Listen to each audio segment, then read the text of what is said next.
Okay, I'd like to call the August 30th, 2021 City of Lake City City Council Workshop to order. Ms. Sykes, you call the roll.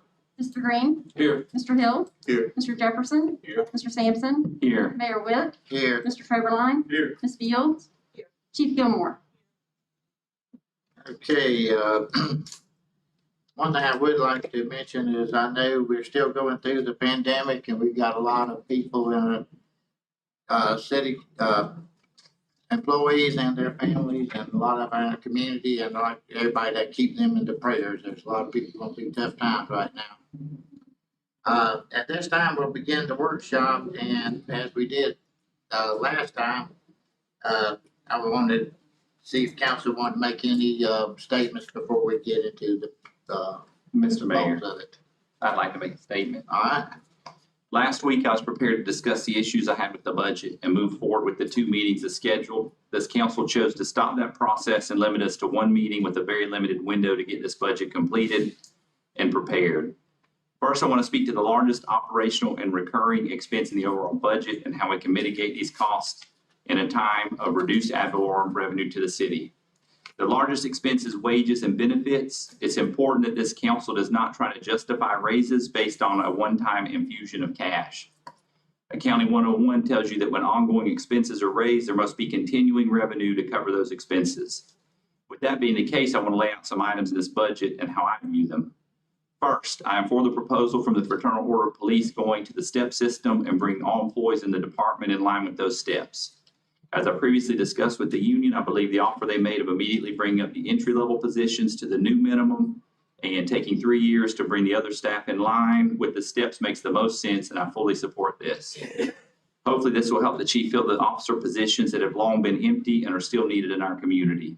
In addition, I would expect that with the increase in officers that the amount spent on overtime could be managed and reduced quite dramatically.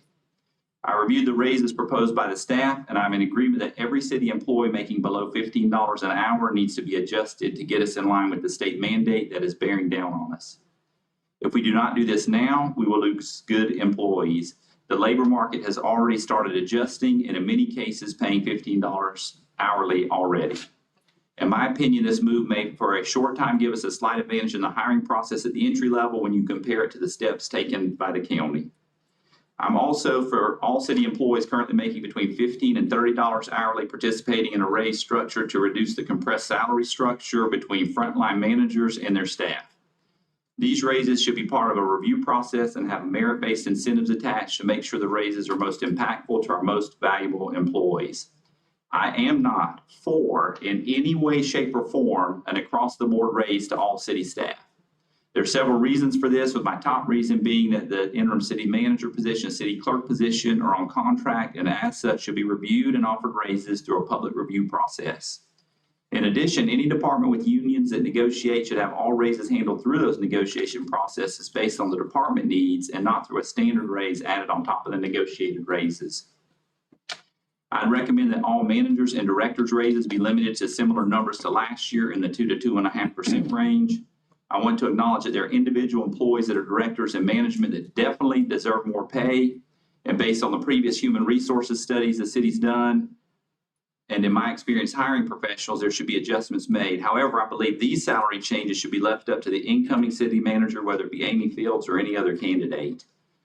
Raise now is not the right time. Once large raises are given, they can't be retracted. In a year where overall revenue from taxes is decreasing, it doesn't make fiscal sense to increase the salaries by the large percentages proposed. I am also not for an increase to the council salary. I think we should leave that well enough alone, and if we need to pass an ordinance to separate it, that's what I'm for, so that if the council gets a raise, it should go through a separate process. I'll have other comments as we move through the budget process and hope that we are ready to finally discuss this proposed budget in the open, even though we're down to 1 meeting instead of the 2 we should have had. Okay. Else have any comments? Mr. Mayor. Yeah. I support much of what Mr. Sampson just said, actually, concerning FOP. I think we do need to negotiate because I know that they're we need to have that money set aside because I know they're in negotiations. So they can hear me. So I think that that's important to do. Also, one of the things that concerns me when we're talking about pay in this budget that I seen was the vast number of reclassifications of positions. And so I think one of the ways that we're able to, especially while we have an interim in place, one of the ways we're able to cap some of that pay is to not put those reclassifications forward and hold everybody in their positions here, so that the money that we're talking about when we talk about employee pay, the money that we're talking about is from what they're currently receiving. I'm sure y'all are like me. Y'all probably got a ton of phone calls. I know I have with concerns about pay and the increases that we're kind of out of budget already. And so I think holding off on reclassifications is one way potentially to do that. So I appreciate Mr. Sampson's comments, and many of them I do agree with. And I agree with what y'all are saying. And I think in the position we're in right now, it is better to look back at it, as we go down the road. And I agree with Mr. Sampson about the council pay.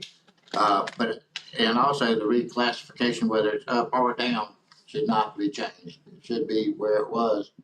And so nobody should be demoted or promoted, so that it all stays the same. Yes. Mr. Mayor, I think I've identified 8 positions in the budget that are not currently making $11 an hour. And I think that's basically a school crossing guards, and I think it was maintenance technician 1s. And so with what Mr. Sampson was saying, as far as raising their pay up, I think that is imperative that we do that. We need to get them on the front end of the curve. That's 8 positions that are not going to meet the minimum wage that I seen, that I identified currently. Now, that's not the $15 minimum wage. That's 8 positions that don't meet the $11 minimum, right? So, which is what we have to meet in this budget. So I would look to make sure that we take care of those 8 positions and make sure that they're compliant with law, because we have to do that. Okay, anybody else want to make any comments? Now, before we get into each department, is there something that the council wants to do? We've made statements of kind of what our intentions are. Do we want to handle any overall salary decisions before we get into each department, or do we want to wait and go through I think we could do that at the end, maybe, or as we go through it. Maybe at the end, I think it's referring to when you say overall salary position, what are we referring to?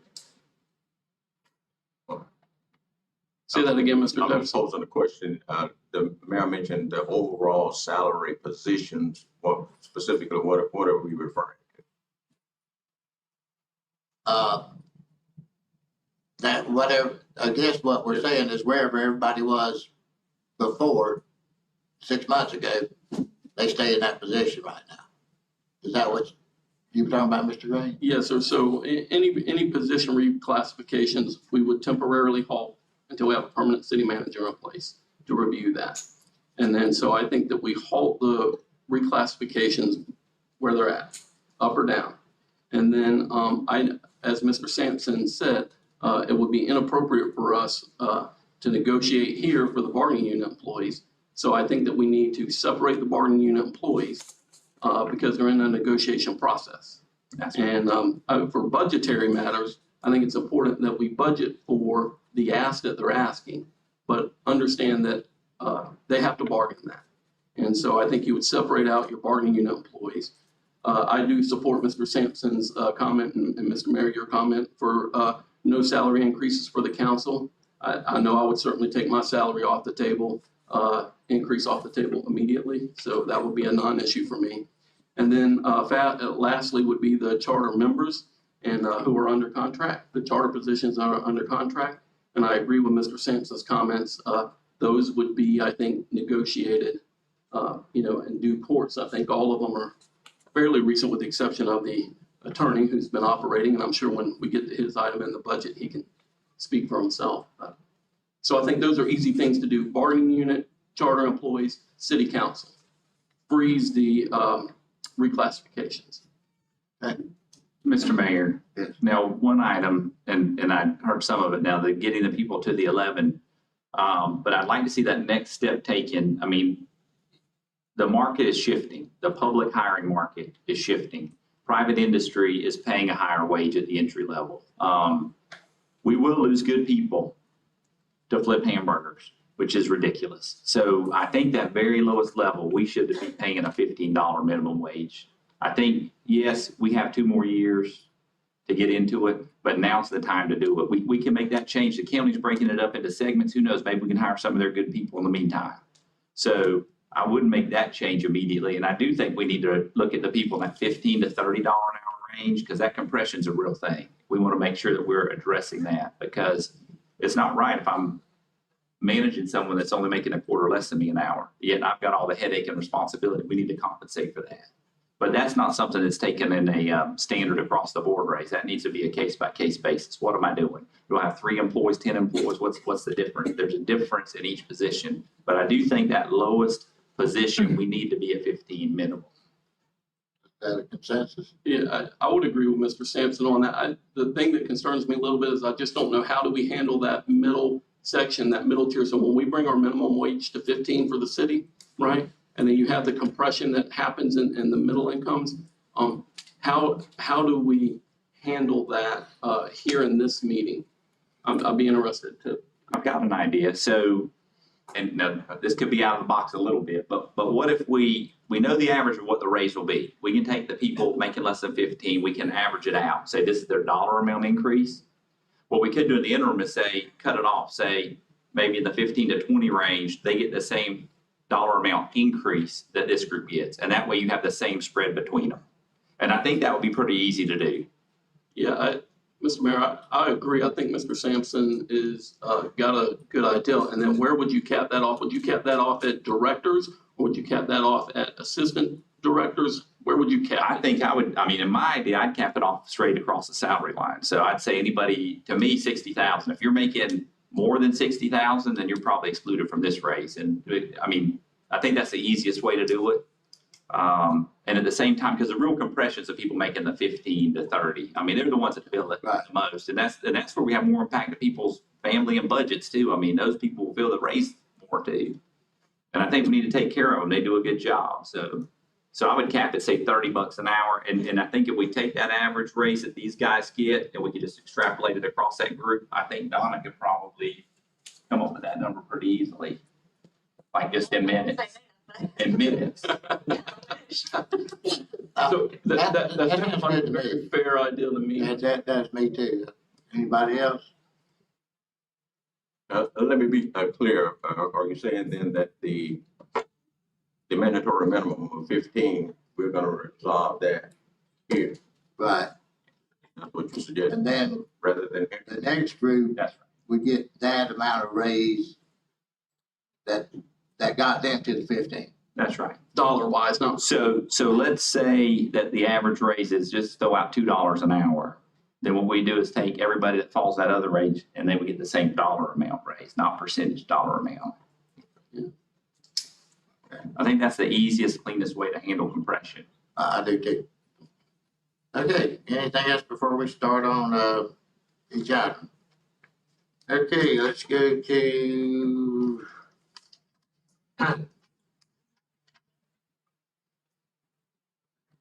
guess the first one would be the city council.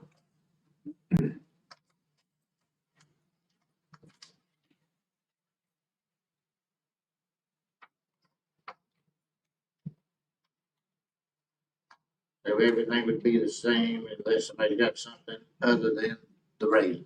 Exactly. Roll back the raises. That'll affect benefits as well, will it not? Rolling back that raise would affect the benefits. Slight amount. Right amount, well,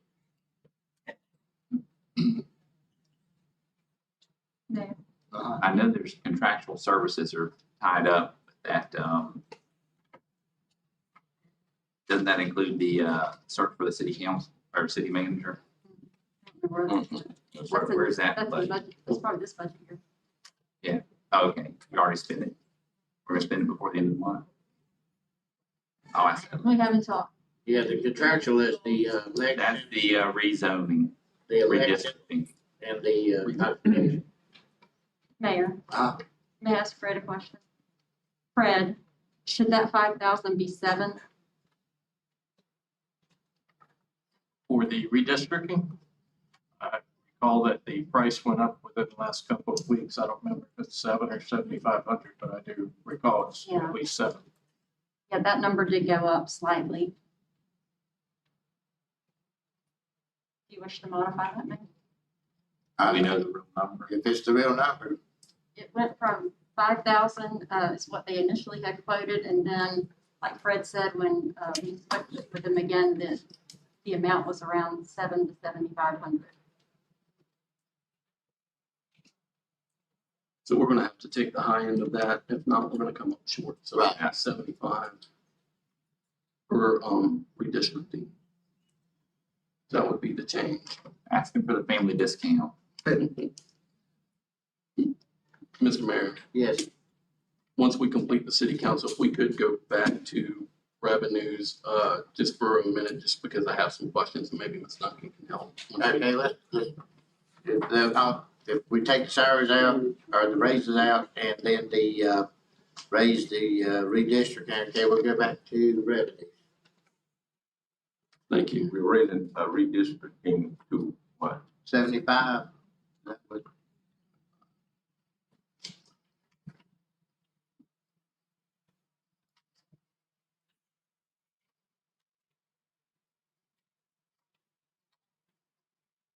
Green, 1 second, Mr. Mayor, y'all are quicker than me.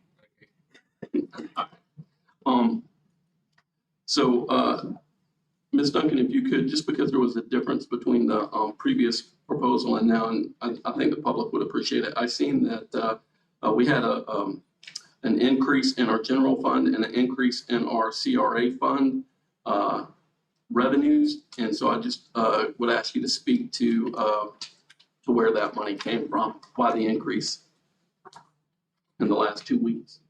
Because on August the 24th, the information that we get from the shared revenues, the discretionary taxes went from 1,849,582 to 2,000,540. So 2,540. And then the local government half-cent sales tax went from 1,123,282 to 1,169,210. So those two differences right there, the first one was 150,932, the other one was 45,925. Revenue sharing, it went from 2,599 to 536 for an increase of 33,528. And communication services tax went down 11,507. I see. So for a total of 218,000.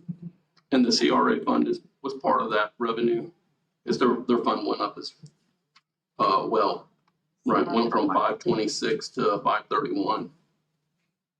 CRA? CRA fund, the second line item, yes, ma'am. It originally, I think when we were, the first proposal, we were at 526,180, but now we're at 531,689. So it's just more money, so I just wanted you to speak to it, just so we know where that came from. May I make a comment? It would primarily have to do with just the taxes in general. Can I make a comment to that? Right. So I did a deep dive with our local tax collector on this, and made an incorrect statement previously. I said we lost $10,077,000 in value from the hospital. That's incorrect. We lost $11,350,000. As part of that, we lost $46,213 in CRA funds directly from that. That's why it dropped from the 657 down to the 530. From last time to this time, it had to do with the change in valuation based on the tax rolls and increased value in some of the city properties. In addition, based on 2021 values and our ad valorem rate, we lost $41,781 in revenue from not having the hospital leasing, and we lost $22,731 in fire assessment, which you'll see as we roll through. So I got those numbers directly from Kyle Keene. If anyone has a question, he has them readily available for you. So I don't know, but the total tax loss due to the hospital not being leased to the city is $110,725.35 because we had a private industry lease it. And I know Mr. Coberline knows about this, but when the private industry leases it, they pay property tax on the leased property. So it's to the benefit of the city to have someone lease that property so we can get it back on the tax roll. That's part of the reason I think some of the confusion in the rollback rate and the current rate, because when you look at the county, how they're able to drop taxes is their overall value went up, even though they had the same $11 million hit. But the problem is they have a lot more real estate to gain that value. But I wanted to make a comment because I hear a lot of fake news out there on social media. And it is a fact that the city was reduced 110, 725, 35 in revenue from the hospital not leasing. And that would explain your CRA number. Mr. Mayor, also I seen on page 1, utility service tax went down. Last year we were at 42,000. This year we're at 25,000. Just throwing out round numbers. Ms. Duncan, could you speak to that change? That's basically what we're actually receiving currently. So it did go down, and I don't, Angie, ma'am, we've just been collecting those, haven't we, overall? Right. Yeah.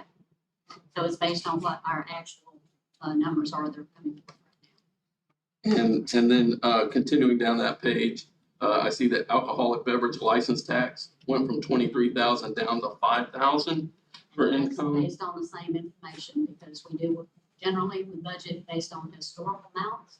And so that's what we're actually experiencing right So 5,000 is all that we're currently collecting.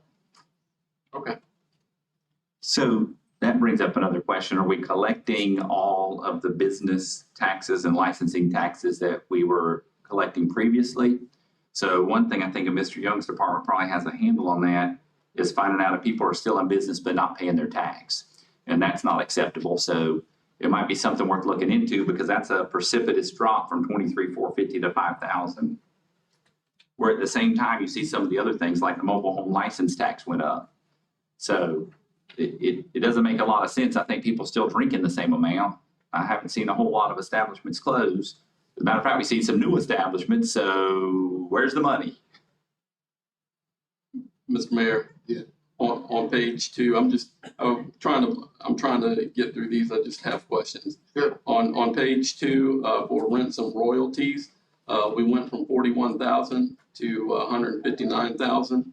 My question is that the Blanche now. Yes, it is. reimbursement? $117,000 is attributable to the Blanche. 117 of it's the Blanche, and then the rest is everything else that we're renting out. I think that's gonna bring me up to speed, Mr. Mayor. I'm done with revenues. I've got another question on revenue. So in the rents and royalties, where are we at? So on the HACO rent increase, will that be in this line item? Is that where it goes, Donna? The new HACO lease will be on this line item, rents and royalties, or are they back in the airport?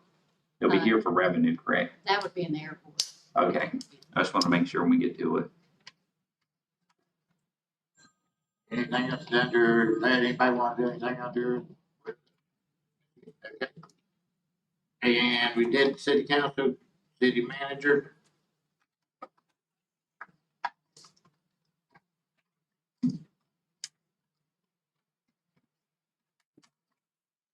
Like what we said, the community program manager would go back in. Yes, sir. I think we said that was our consensus. We're capping it I out. do think, however, and part of this is a rollover from Mr. Helfenberger when he was preparing the budget. We need a grant writer, crucially bad. We could use them right now. We've been relying on the county to assist us and help us in that situation. We need somebody. I mean, I would be for funding that in the position and start looking for them immediately, because if we can find someone, they will more than pay for their salary. We're asking people that run departments that are already underpaid to write these grants, and I think it's crucial we move forward in that. I know part of his plan was he was going to remove the one position completely and put this position in. But if you're going to keep the other position, I'd go ahead and add this new position, and we can offset that with some of the revenue we save with reducing some of the items that Public Works is going to buy as far as like the excavator and different things like that, which I noticed have been removed from the budget. So I agree with the money's there. We do need a grant writer, and we can't rely on the county solely. And so I do think that that is important to have that. I'm just trying to think through, because it's a whole nother position. So, I defer to the council. Well, I like the need there. We've used the, North Florida Planning Council, we've used our people, we've used a lot of things. And, it is a big item right now, a couple of grants can take care of that salary. Well, and I think too, if you look at it, I know Mr. Helfenberg had already made changes to this. I think he'd already moved some positions around when he was still here. I think he had moved someone to the airport. And then we've been moving her all around, but maybe she's under a different budget instead of this budget. I don't know. But we need to definitely have the grant writer. I agree with that, Mayor. I think we definitely can benefit from a grant writer. Anything else under that? Mr. Mayor. So, we're not gonna repeat this for every item. I think we've already set the salary expectation, right? So we're just not gonna, we don't have to repeat that for everyone. What I do see in here on city manager, I see the ICMA dues, $1,175. And the $300 training. I know that was unique to Mr. Helfenberg. I think the previous city manager prior to him wasn't a member of that organization. And so I don't know if Ms. Fields was. He was. And Ms. Fields, are you a member of that organization? No, I'm not yet. And are you intending to become a member? Yes, I am. All right. That was the only thing that I knew. All right. Also Rotary dues. So are the Rotary dues for the city manager position? I think Mr. Helfenberger was in the Rotary. Right. So that may be something we could revisit when we have someone join. 'Cause I don't think we need to pay dues if we don't have a member on staff. Although I'm for someone being a member. Right. Are we leaving it in? But I think, I don't know, should we leave it in for when the next person steps in? That way it's still in there. I do think it's a crucial technique for networking. So I do think it's important that the city manager, Ms. Fields currently, or, anybody, needs to be a member. I lifted it just in case. Yeah, I think it'd be worthwhile for you to go ahead and, I think you have to be invited to attend. I'm not sure, they're pretty flexible. there have been a town on, in that much, ever could go in. I would like to leave that in. I would like to leave that in. I think it's for important. membership. City needs representation. Anything else on city manager? Not, we'll go to the city clerk.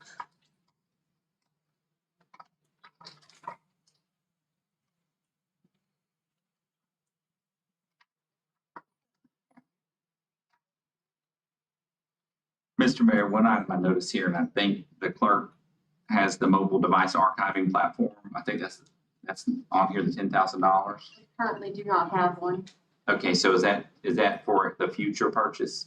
Yeah, we need that because it's important that the public records are maintained, and the technique of getting the stuff off the phones now is horrible. There's got to be a way to archive that for the citizens so they can have access to it a lot easier, more streamlined than the way we're doing it now. And to comply with the law, I think it's kind of important. Yeah. That was one of the big ones I noticed as far as an increase. I couldn't agree more.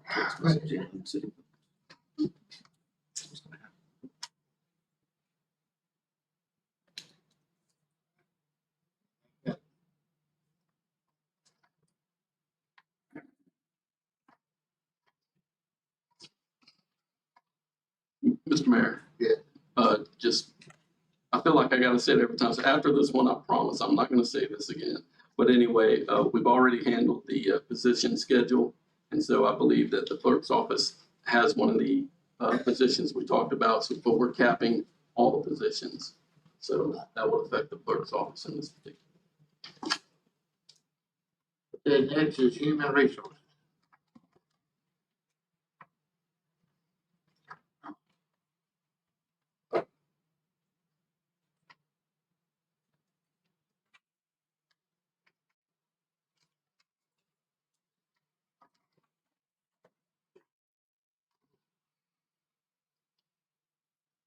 Mr. Mayor, one of the questions I have when we talk about HR, the 1022 account for retirement contributions went from 24,000 to 44,000.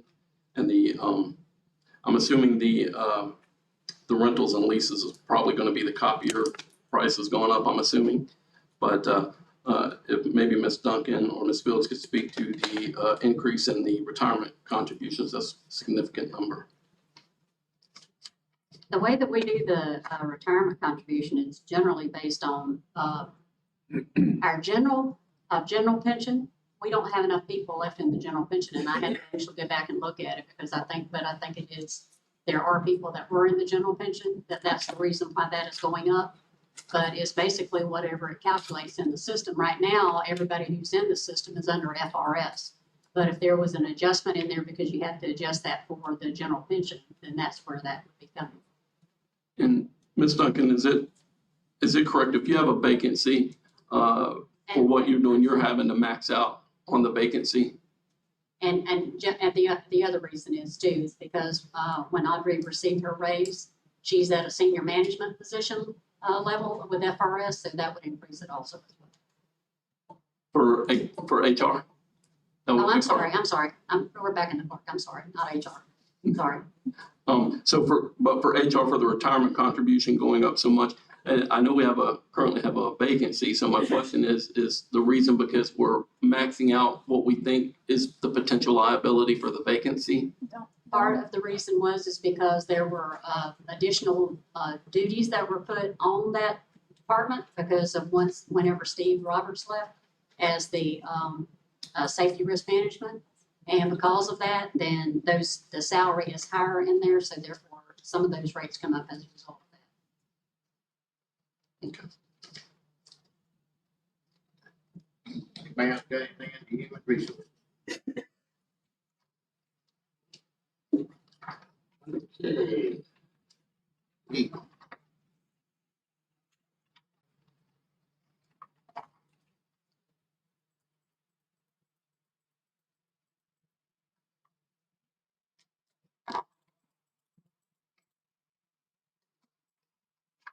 Mr. Mayor? And by the way, Mr. Green, Yes, ma'am. $16,797 of that is the general pension. It's general. Of that 44,000. Thank you. So on legal, Mr. Mayor, and I don't think we've done this previously, but it is something I know I would like to see if my fellow council members would like to see it. So we have budgeted $155,000 for professional services, but really what I would like to see is a breakdown going forward of how much of that $155,000 is allocated to the city attorney and how much of that $155,000 is allocated to other attorneys that we may use for union negotiation purposes or other reasons that Mr. Coberline doesn't represent the city in a particular matter. So I know going forward, maybe not in this budget, but I think it's just it's important that we know what all of our legal costs are, maybe line itemed out a little better. Yeah. I would like to see the actual, and I have requested to look at them. I like to review the actual bills to see, because it's kind of eye-opening, you know, where are we spending the money? And it's not just Mr. Coberline's bills, but in general, it would give us a better handle on how it's being spent. There was times our past manager, I think, was engaging attorneys that without our knowledge, that was causing us some expenses here that we should possibly not have had. So I think going forward, maybe a quarterly report on that, showing, hey, these are what the expenses are, breaking them out by line item will be perfect. Yeah. And then I would just offer Mr. Coberline an opportunity if he needs to speak to this item in the budget on page 20. I think we need to offer him an opportunity to do that now. The number budgeted is the same as last fiscal year. I assume Ms. Duncan has seen the most recent invoices and can plan that out accurately. I believe the other current charges, I was asked a question about that a couple of weeks ago when the materials first came out. Does that have to do with the legal advertisements needed Yes. by growth management? Yes. Okay. Well, part of it is legal advertisements in general are higher. I don't have anything else to provide. I can answer any questions. All right.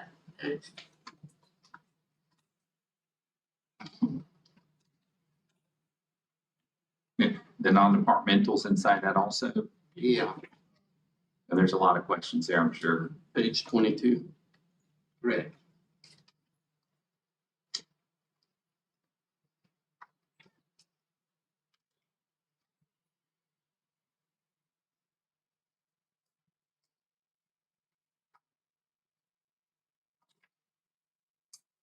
Mr. Mayor, my understanding, and Ms. Duncan, correct me if I'm wrong, the retirement contributions that we're seeing for non-departmental, that is recreation liabilities, right? And then I know Ms. Duncan shared with me on contingency, that number looks really large, but could you speak to the contingency number? The reason that the contingency has gone up as much as it is because I've said before that on the CARES fund money that we received, $913,000, we spent 25. So there's $888,970 that's remaining. So that is in that number. It's also in the surplus, bringing it forward because we did not spend it in this current fiscal year. So that is in there. And then just based on the adjustments because of the increases in the revenues, as Mr. Green addressed before, then that made a slight difference. And so that went up also from 150,000 to 199,000. And I would suspect as we move through the budget, that number will probably decline. Yeah. If I were a betting man. I got my eye on it. Also, the grants and aid to private organizations went back up. Can you, now I didn't get that page in the new book, so We did. no. The reason for that is because some of the annexations and the things they've been trying to do out at Bell Road and that sort of thing, and also trying to get properties that be annexed into the city that are off of Clement. What's the street, the highway out there? What is it, David? Out on 100? Okay. So on 100. So these are some of the agreements that have been made of which we will be responsible for. Presumably, it should be offset by the value in the real estate taxes. So they would offset one another, but these are what we know about for the upcoming year that will have to be paid.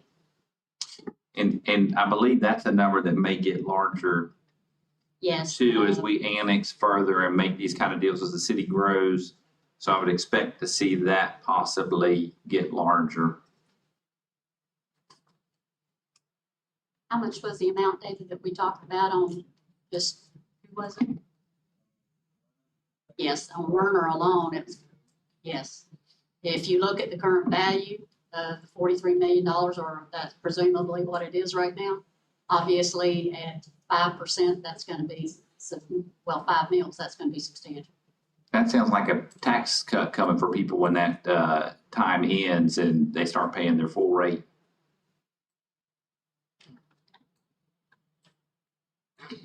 And anybody who hasn't driven by that, that's an impressive sight. I recommend you drive by it. Orange building. Yeah, I went out when they had some. crazy. It is impressive. Okay, anything else under that? Next will be finance.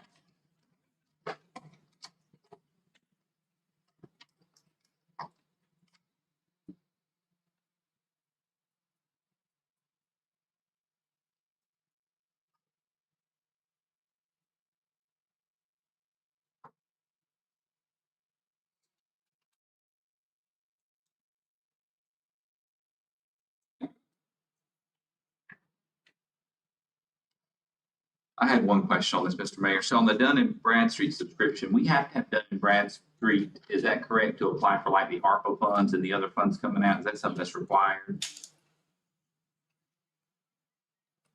Well, that also, the Dun & Bradstreet keeps you current out there for the market when you're, if you go out for loans, so that also has something to do with that as well. Credit rating Right. and value of your bonds.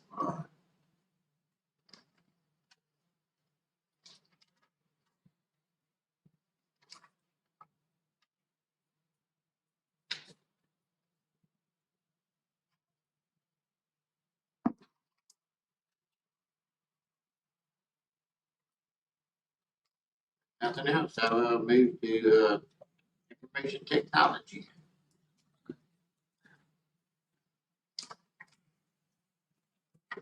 Mr.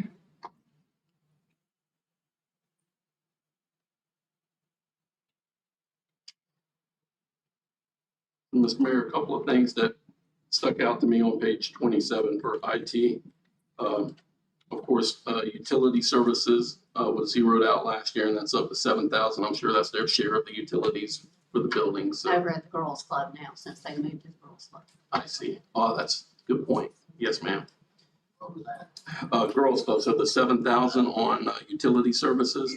So now that's coming under the IT budget where before not so much. So, and then the repair and maintenance and that was a large jump as well. Is that due to girls club as well? Repair and maintenance from 119 to 165,000. Part of it could be, but you probably have to ask IT about that. They know that budget better than I do. And I'm not sure always exactly what's going on with the IT part. Is the IT director? Come on. If you come on up to the podium, Matt Benedetti. getting baptized by fire now. So what was the specific section? Repair and maintenance, the 46 account. Got it. And Yeah, I can't speak to last year's budget in detail. But with the current one we have, a lot of it is on renewals of things that we need. For example, our RSA, which is two-factor authentication, stuff like that, gets added up. Building maintenance, a lot of licenses in there, as well as a big charge is Dell server warranty, which you don't want to have any servers running city equipment or PD equipment or anything like that that is out of warranty for support. We've been kind of maintaining equipment. They've been maintaining equipment prior to me getting here. But a lot of it is basically maintenance and maintaining the existing equipment we have. A lot of it is, and Matt can probably speak more to it because he's been here longer than I have. But a lot of it is maintenance of existing equipment and renewals of software licenses, and server licenses that we do need to run. I mean, if we didn't have those licenses, we'd be dead in the water. And then I know I've just got a couple of questions and then I'll defer if that's okay. So while we have you at the podium, I noticed office supplies went from $400 to $4,000. Can you speak to the large increase in office supplies for which I believe that is going to be the 51 account from 400 to 4,000? Matt, do you have an idea what happened with the office supply there? Because I didn't actually add that to the budget myself. And that wasn't something I actually paid attention to, so. Yeah, that's fine. We are in a new office more recently, so I can't speak specifically for it, but I can't remember. So it may be prudent to the budget based off of last year's number. Matt, Just a thought. I believe it had something to do with office furniture, if I remember Office correctly. furniture, If I remember correctly. which, what was that? I believe it had something to do with office furniture. That's all I can think of. Yeah, that's fine. So yeah, that does make sense. We did move into one office. Here when it was purchased, but there is a lot more furniture than I've seen the old IT office where it used to be housed in City Hall here. And it is a larger space, with more offices than we're hoping to. They've only spent $230. That could be reduced. So that'll be my best assumption. And then I noticed same thing, a large increase in training last year. And I'm not opposed, I'm just asking because these numbers are so different. Yeah. Training last year was $1,000. Training this year is $25,000. Gotcha. Now, all of us have lived through the hack. I'm sure you're familiar. And so I understand that there's probably some training opportunities, but I've seen 15,000 for professional development. And so I thought maybe that's not so much for the hack, but for out of that, 25,000, 15 of it was professional development. Could you speak to that? Yeah, so I am aware of the issues we had a few years ago with the ransomware and all of that. And I'm also aware, based on speaking to current IT staff as well as just a general understanding of kind of how the professional development and the training has gone in the past, and it was, I believe, 1,000 in the prior budget, which is not really a reasonable amount for any department, let alone, you know, one person if they're trying to keep up with current technology. A lot of departments change, but IT is a very fast-paced, changing world. I mean, even month to month. And with the budget being what it was before professional development and training, I mean, certifications for one person alone, if you're talking actually getting trained by, for example, CompTIA, who's a worldwide accredited, respected training organization for IT, I mean, one training course through them plus the certification can range anywhere from $6,000 to $7,000 for one person. From my understanding in the past, our staff have been paying on their dime for their training. And granted, not everyone can spend $6,000, $7,000, $8,000 a year on all the different certifications and trainings, because unfortunately it's not just one. It's not, I got this certification this year, I'm good to go. They cover different sections of IT in different areas of IT, depending on if it's security, networking, end user support. It covers the range. So training, in my opinion, seeing it as 1,000 in past year's budgets was very lackluster. It essentially was close to not providing any training opportunities for the staff, because we want all of our IT staff, especially with what's happened in the city in the past, to basically be up on current technologies. And this is kind of what I would consider a catch-up, if that makes sense, because we've deferred reasonable amount for training the IT staff for so long that it is going to take some significant catch-up with multiple certifications, you know, per member, most likely, and that can range, like I said, a wide gamut, but it could be thousands of dollars for one certification, depending on where you get the training.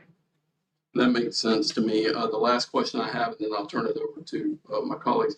I've seen in here for the 6064 account phone system replacement, $120,000. That was not in the first proposed budget for 2 weeks ago, so that's a new line item for $120,000. Can you speak to that?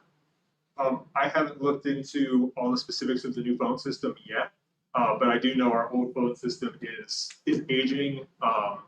It's not very intuitive, and it's not very up to the times of what we should expect for a city. Do you have the vendor for that phone system off the top of your head? It was still under consideration. The reason that a line item was added, that was supposed to have been done this budget year, but with the staffing issues and everything, it was not able to get accomplished this year, so we tried to push it forward to this one. I didn't catch the last part of that. The phone system what I understand was supposed to be conducted this year.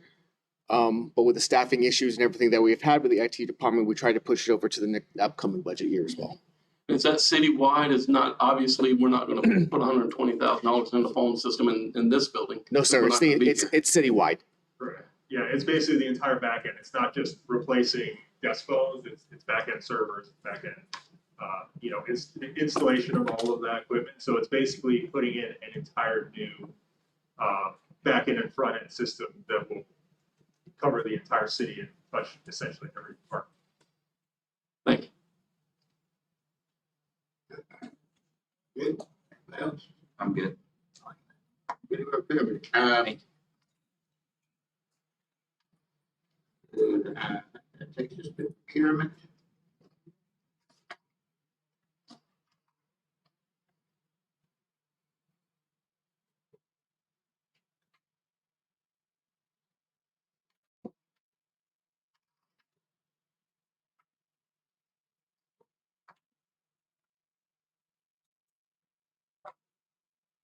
I did have one question on that, Mr. Mayor. So I saw that the rental and leases jumped quite a bit. It looked like did we get a new vehicle there? Is that what we're doing? What it looked like to me, 44 enterprise Yeah. lease vehicle. Yes, it's like 5,200 a year. It's not a new vehicle. Vehicle that was safety, risk management, and procurement. So it's reassigned. Okay. So we already had the expense. We're just moving from one department to another one.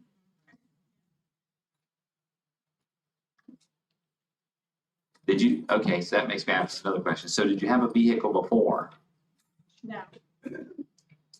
We decided to share 50 risk management last year because they didn't use it.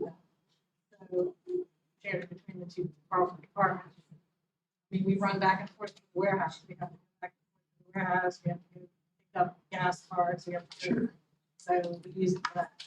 Is there plans like in the whole restructuring or relocation that are you moving to a different, I mean, obviously you're not gonna be in this building, but Well, we had hoped that we would have another building put down at the warehouse so that we could all be together. Because it allows me to cross-train. They've taken my part-time clerk away from me. So I only have 3 people now, which means that if we're separated, then I can't put duties on her unless I'm able to go down there and train, which I can't be away from my desk because I have too much to do. So it's, you know, something needs to be worked out.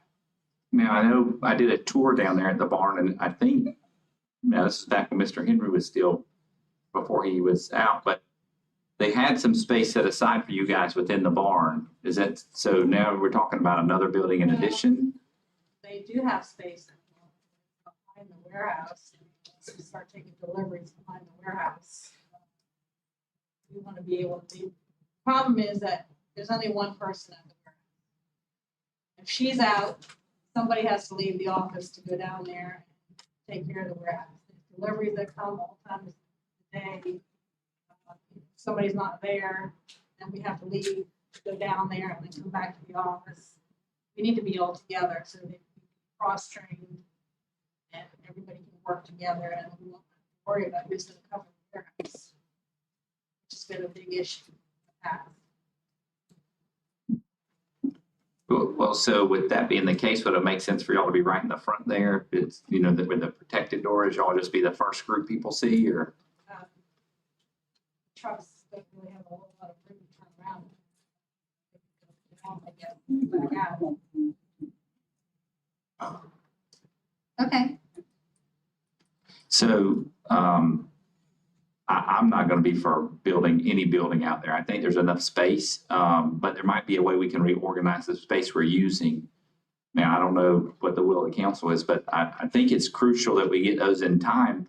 And also at the relocation, there may be this vehicle is expendable at that point. Maybe we can share vehicles and do something like that, because the more I look at these leases and the more money we're spending on these leases, we have way too many vehicles for what we're using. So I'm not saying you don't need a vehicle, but if we could take that 5,200 we're paying and extrapolate it out over multiple vehicles, we could save quite a bit of money. And I think that's one thing we should be cognizant of is, you know, what can we do to reduce taxpayer liability? And so building any kind of building that's not going to add real value. Now, I understand y'all need to be together, but I think there's a way we can rework that big open space there. You know, at the bar, maybe restructure that a little bit, move a desk here or there. Because obviously this building is going to go away and it's not really convenient for you anyways. This is why you need a car, because you're going from here down there, which is kind of a lot of work. Down there and then use. And I think you definitely need to all be together. That was the only questions I had. I know you've got some questions on that. I just wanted to ask the city manager, what is the current plan for procurement? How are they housed currently, and what's the plan going forward? I mean, right now Karen is, and her team is still here at City Hall. We do have a plan, that was Plan A, that Karen just mentioned about the possible module office. That was Plan A. Plan B for Karen and her team to go into the girls club, the old girls club. So we have kind of organized it in a way that we could possibly give her a couple offices in there. Is there space in the old girls club to house the entire procurement department? Not the entire, no, not for Macon. And I believe we have a workshop scheduled, right, to talk about it. We can discuss this at that workshop. Yeah, instead of at the budget, I think we should. I mean, it's not a budgeted item, so that makes that easy. But it is something that we need to address pretty quickly since we are moving forward with realignment. Yes. right, Thank you so much. Okay, is that all for procurement?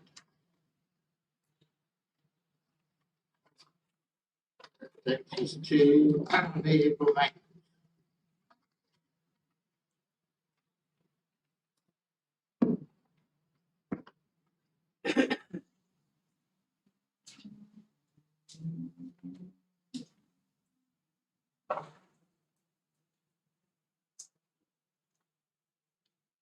Mr. Mayor, I know for me, the only thing that stuck out on vehicle maintenance, operating supplies, went up 5,000. And as I dug deeper, it looks in the 52 account, that was, tools, which obviously makes sense to me. So I see the, reason for the increase. That was the only, large difference that I noticed.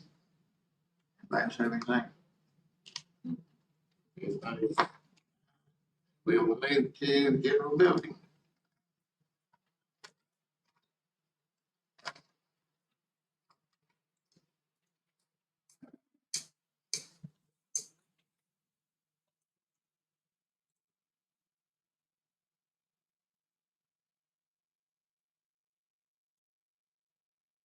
So, Mr. Mayor. Yeah. If everybody's on 38, what stuck out, of course, 64 machinery equipment went from nothing budgeted last year to 85,000. And it looks to me like the 85,000 is the citywide security system upgrade. And if that is a security item, I know we may not be able to get all of the details, but if the city manager could speak to the citywide security system upgrade, because I think it comes up here and it comes up again when we get into utilities, and it's a substantial amount of money. And so I don't want to give away security secrets, but I do want to know what we're spending it on.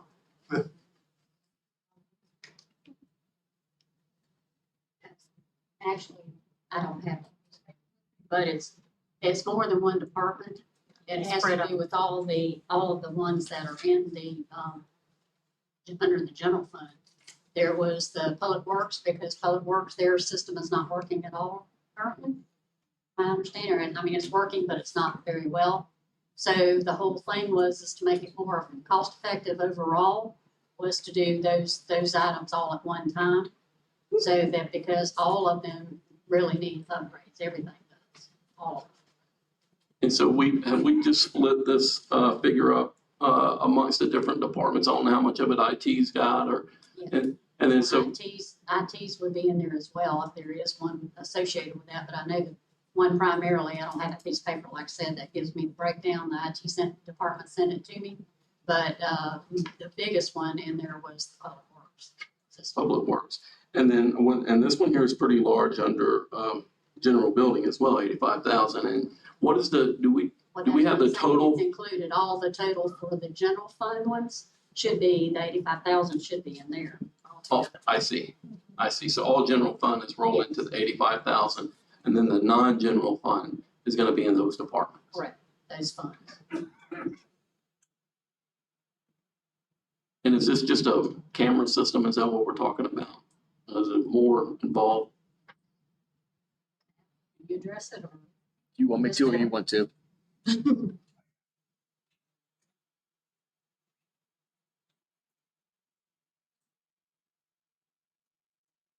Yeah, so this is a camera system to replace, basically, we have a large amount of different vendors or different solutions for our camera system throughout the entire city. For example, one of them, that a computer that's utilized in the PD to view all these cameras throughout the city, we recently had to reimage due to crashing because we're running so many different applications on it. It's an aging system as well. So we have some sites that bring them up here just for security's sake, but the system is not up to par. And when we've had break-ins in the past, prior to me getting here, we can't actually do anything with the system because it's such poor quality, the video and stuff like that.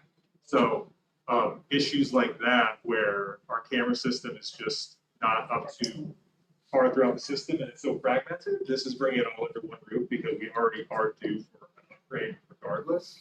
But this is basically replacing the entirety of the camera system with one solution throughout the city that can be much more easily managed. It's going to be a higher quality overall system. Does each department review their own security? In other words, or does it all fall to the PD? It doesn't all fall to the PD. Basically, the system, how it would work with the system we're going to, is each site that had cameras. So each office or each building would have its own DVR to basically record a month's worth of footage. That is all accessible from different locations. So for example, the PD could view multiple locations, but each site would have its own individual DVR system that all talks together. There's also some functionality that we currently don't have, like artificial intelligence for recognition of different things, like break-in detection. It's basically a preventative versus a reactive system, which will overall save money going forward and be a lot more secure and reputable. Thank you. I think we would do that if we get situated now. I think some of that can be implemented right now. Yeah, I think without a doubt, there are sensitive areas that we want to make more secure, but obviously City Hall's changing locations, different departments are changing locations, so I would assume that they've taken all that into account. We probably talked about that already more than we should have. Yeah. Police.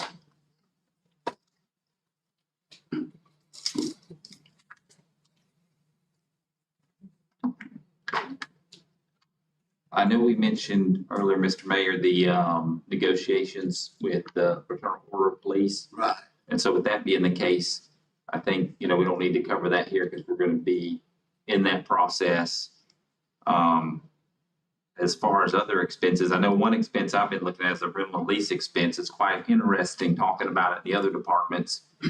There's a number of vehicles and spares. I understand needing spares, but I wonder if, the shortage of vehicles on the road, if we could sell some of those back and make a little more money. Maybe reduce some of our expenses on the road on these leases. That's something for them to look into and see exactly what they need. I think there's 11 or 12 spares. I was unsure on the report. I'd asked for Donna how many of those total vehicles we were getting paid out on, because there was quite a few vehicles that looked like had been totaled. That's still on the inventory. Have we offset those yet? Are we still paying for them? That would be procurement that you need to have. Okay. So do you know? We do have 2017 that are due to be traded back into your order. There are 12 vehicles in order. Two of them are for vehicles that have been totaled. And we have a lot of equity within our enterprise budget. They have a new program out now also for trucks that you can purchase a vehicle, lease a vehicle for a certain amount because we get such an incentive. And then by the time we turn it back in within a year, it's paid for itself, basically. I had a question about that. I'm glad you answered that. So the Ford pickup 21 and the 20, I noticed that there's a large difference in the payment depending on the use of the vehicle. That makes sense. One's probably 3/4 ton, one's a 1 ton. It just depends. But Right. So when we go back and get that equity, where do we recapture that in the budget? Will it be recaptured in this line item, or is it recaptured somewhere else in the budget? What happens is when a new vehicle is leased, that capital gain is applied towards that lease. So we get so much and they average it out between the vehicles that are being turned in, and it applies back to the next bunch of leases. Okay, and so with the ones we've ordered and then counting the ones that we have as spares and then that are on the list, or the ones that are marked like not working or down, are they, now those, a lot of those don't have payment, some of them we own. Are we looking at getting rid of those and moving them out of the system, or? Well, there are some replacements coming in this year for some of the vehicles that PD has that will be put on the surplus list and auctioned off on gov deals. And I noticed, just as a point of interest, I know some of the new, it's Ford and Chevy. Is there a reason why we picked one over the others, or better deal Well, here? we went with Chevy because we were told that there was better incentives and they were worth more at the end of the lease. So. Okay, that makes we sense. changed it. And the more value you can save on this end of it, the better off. And then if we could just reduce the number we're totaling, that would help out a little bit too. Yeah. But that was my question. I just saw, it seemed to me to have quite a few spares just looking at the number of vehicles on this report. I mean, we don't have enough people to even, we have plenty of spares, so I didn't know what we were doing with that, so that explains that. Thank you so much. Yeah, all I do is give them the budget information. I don't approve it. Sure, I understand that.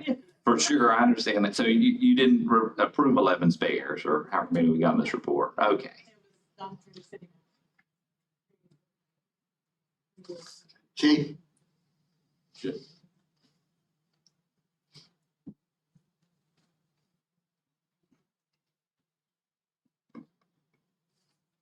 Know that the, these came up soon. You have a copy that we can give everyone.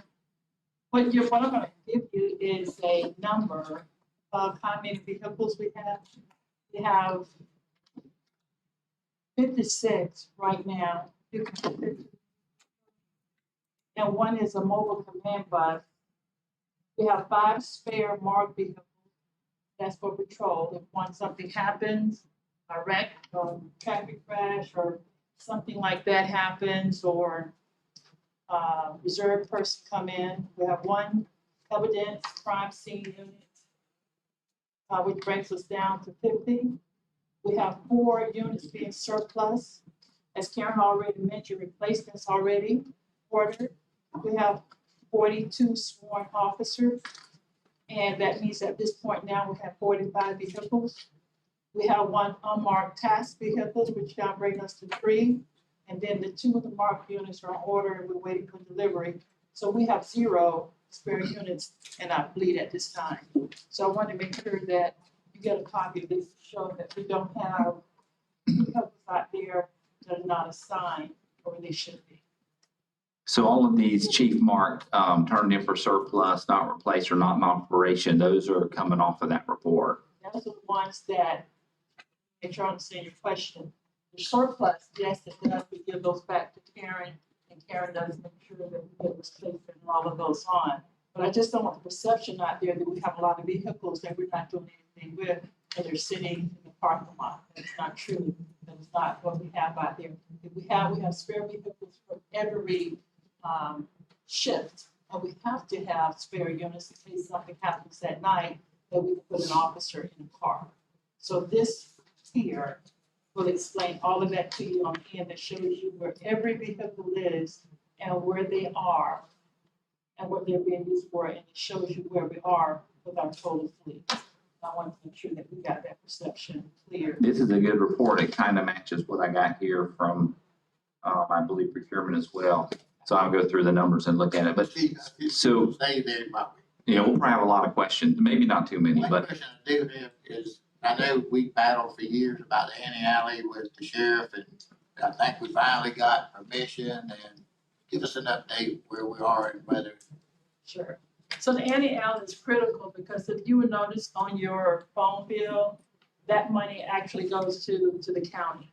And the county now, we have a ring down on our, if a 911 call comes in, it doesn't stay on our CAD. And so what happens when it doesn't stay on our CAD, if we lose a person who's called 911, we don't have the location. So with the anti-alley, if you call 911, now this anti-alley will give the location of where that person is. And so that's critical, that $75,000 that was in the budget last year, we need to place back in the budget this year because we will find you where you are with the anti-alley. Because when the county calls, the 911 call, it goes to the phone. When they hang up, it goes away. Now when they call, it comes on our CAD system and we can see where they are if we hang up or something. So we need to find our city. Mr. Mayor. The police and the fire, or is that just the Yes, police sir. part of it? Mr. Mayor, I have a follow-up on that. So I see that the average month, 11.8% of the calls going to the county are transferred to the city. So our citizens are having to talk to one dispatcher. And then last quarter, for instance, 1,621, over 540 people a month are having to tell their dire story twice.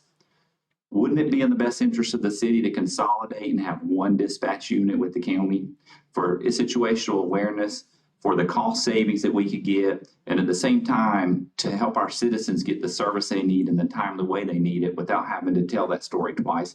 Going through it, my story's not as important, but going through that process as a citizen, not good. And we need to do everything we can to get people on site quicker, as quick as we can. And with fire and police, I know unfortunately the fire chief can't be with us. I had discussed it with him, and I think he was on board with it.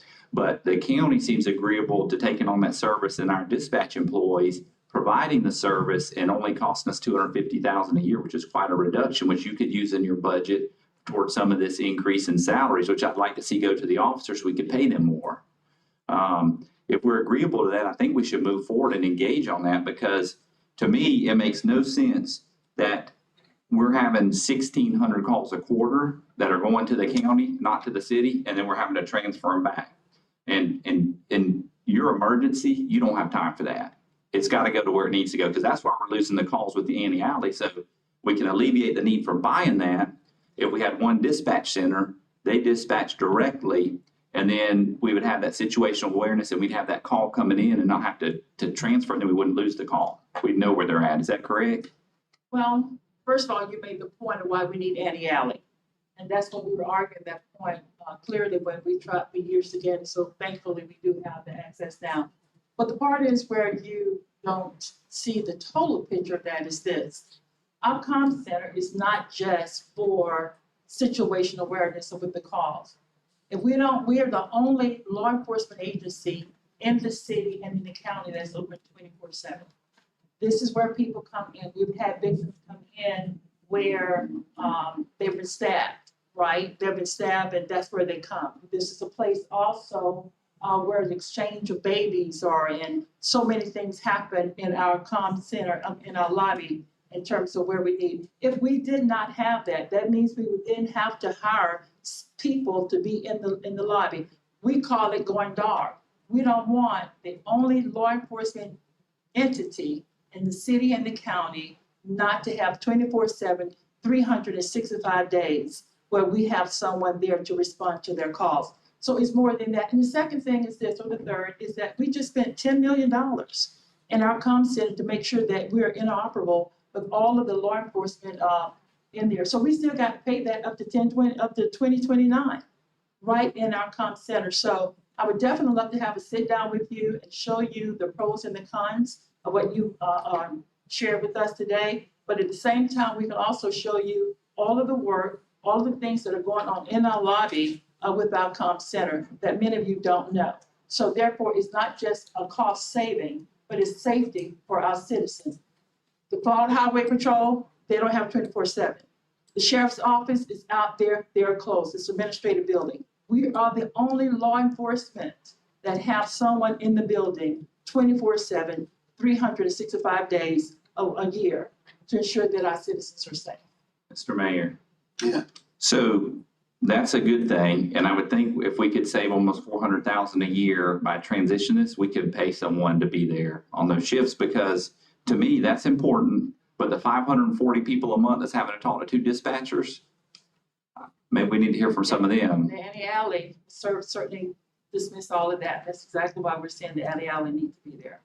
And we've already paid $10 million in our comm center right now. Now, my understanding with that, how does it work with cell phones? So it will alleviate the full issue with cell phones? And I don't have all the technical experience Me in either. that, so I'm not gonna try to answer the technical part, but I do know this. Your phone, and when you call, we can find you. That part I do know, and that's why we fought so hard to make sure we got the Annie Alley. So with the Annie Alley, we're saying people will only have one call to dispatch and get a first responder. Comes on our CAD and we have it. Once they send it over, we have it on our CAD, and not only do we have it on our CAD, but we're also able to find it. Because we're over 4,000 calls that way this year. That's only through the end of the third quarter. About the number, sir, but certainly willing. Well, I just got this from Tom Brazil at Columbia County. I just did a public records request to get the report of calls they transferred.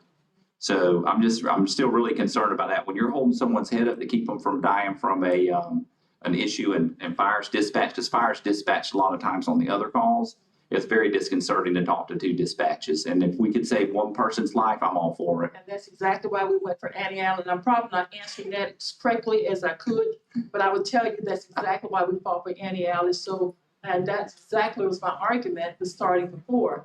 1 minute, 2 minutes makes a difference. And that's why we asked for the Annie Allen, and that would alleviate your concerns, ensuring that they're talking to, we all get at the same time. And hopefully, I think we can listen in as well. How many calls do we transfer the other direction? I don't know the answer to that. Who would we ask about that? Would it be IT or? No, I don't have a communication person in here, no. I'll ask it later. And we'll find out as well. Oh, yeah, thank you. Hey, on the other things that are not in this budget, that was in last year's budget, like community service projects and all that, how much would it take to add to this budget to get you back where you were just last year? Last year was 8,600, and so if we maintain that, that will be good. In the era of police reform, one of the things that we're talking about that is needed is to make sure that we're connected with the police. It is community and police engagement.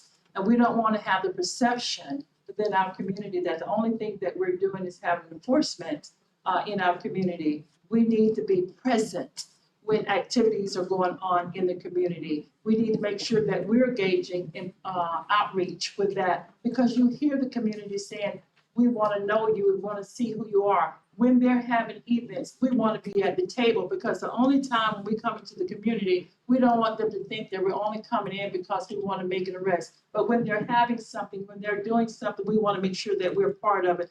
And not only that, if we're sitting at a table with a banquet, if they're having activities, we need to be there. They need to know our face, because we're part of the fabric of this community. Police reform era in this 21st century means what?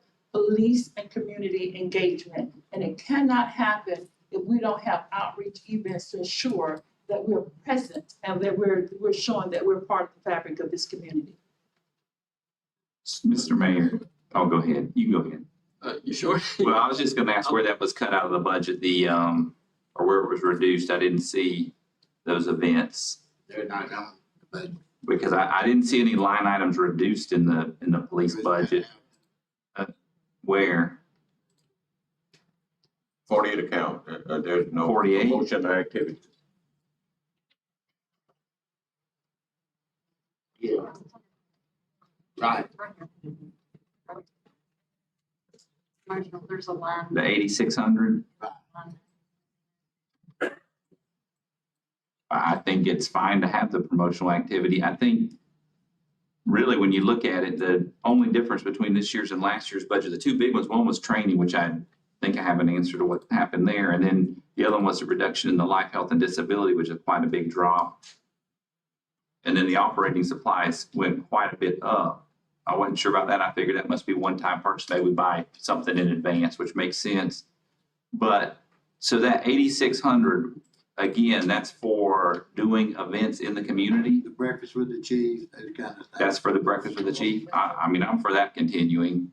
But I do think, and I miss when I first moved into the city in 2005, I remember an officer coming and knocking on my door and introducing themselves, and that was a big impact. And I don't know that we're still doing that. And it's hard because you're shorthanded. But I think one of the things we need to do is get back to the community police, and maybe we do it in some regard. I think when people know you, it's a lot better opportunity for success. And so I'm all about that piece of it. I think sometimes events are missed. I know Sue had sent me a text about an event. I had no idea it went on. I guess it was advertised on Facebook, and I really try to avoid Facebook. But maybe there's a way we could disseminate the information to us so we could show up to the events, because I'll come to the events. Usually before we went to COVID, you would get a packet about outreach events in each city council meeting. You do the date, the time, and the location. But when we had the pandemic, of course, we stopped a lot of the outreach events that we were having. But we absolutely make you aware of every event that we have. See, that's what I thought the cut was more. What are the events we're going to do this year? We bringing back events. When's the right timing for the events? If you're going to do the events, it makes sense to have the funds. If we're not going to do the events, then I don't know that we need the funds. So it's up to you guys to decide that piece. But 8,600 is really a small amount in a $61 million budget. Well, the breakfast with the chief is one of the best events the city does. She's there, anybody. Well, I like you can eat for free. And you eat. It means more to us than eating, so. And then they do coffee, you know, various restaurants, they're just there today. Mix and mingle with the people coming and going. Mr. Green? Mr. Mayor, thank you. So, Chief, while we got you at the podium, and I hope that won't keep you too long. It's long, I just want to talk about vehicles. Okay. So one of the things, just for me, running some numbers from the 2021 budget to the 2022 budget, the first thing that we need to make sure, in my case, I want to make sure that my fellow council members are aware of, and I know that they are, is HB1, and basically talking about, for the state, defunding the police, right? And that if there's certain things that the council cannot do, and that's one of the things that we cannot do. And there's some very particular items in that. And so I just want to make sure that we start with a budget that doesn't do that, and we don't put ourselves in legal jeopardy, right? So some of the things as we come through, I know that the $75,000 for Annie Alley was budgeted last year. I think it was maybe IT could speak to it, but I think it's a technical reason why they didn't get to it last year. Yeah, just that. And so that money was already budgeted. So if it was budgeted, we just got to pull that money forward, right? And so that's the way that I see that. And so that eliminates the Annie Alley $75,000. The promotional activities, it's more than promotional activities. I think, we've all already talked about that, needs to come back in. One of the things, Chief, that I'm concerned about is I didn't see a line item, and let me go through here real quick and make sure I'm not misspeaking. On the 52 account, the Explorer program, can you talk about the Explorer program, Chief? Yes, Explorer program is really a success program. We just hired another Explorer who came through our program. Explorer program is when we put them it's from 13, I think, to 16. I can't remember the age right now. We put them in uniform. They get to know what to do as law enforcement, what we teach them leadership and all those other kind of things. But the success of it is that we now have 3 or 4 officers who have come through the Explorer program.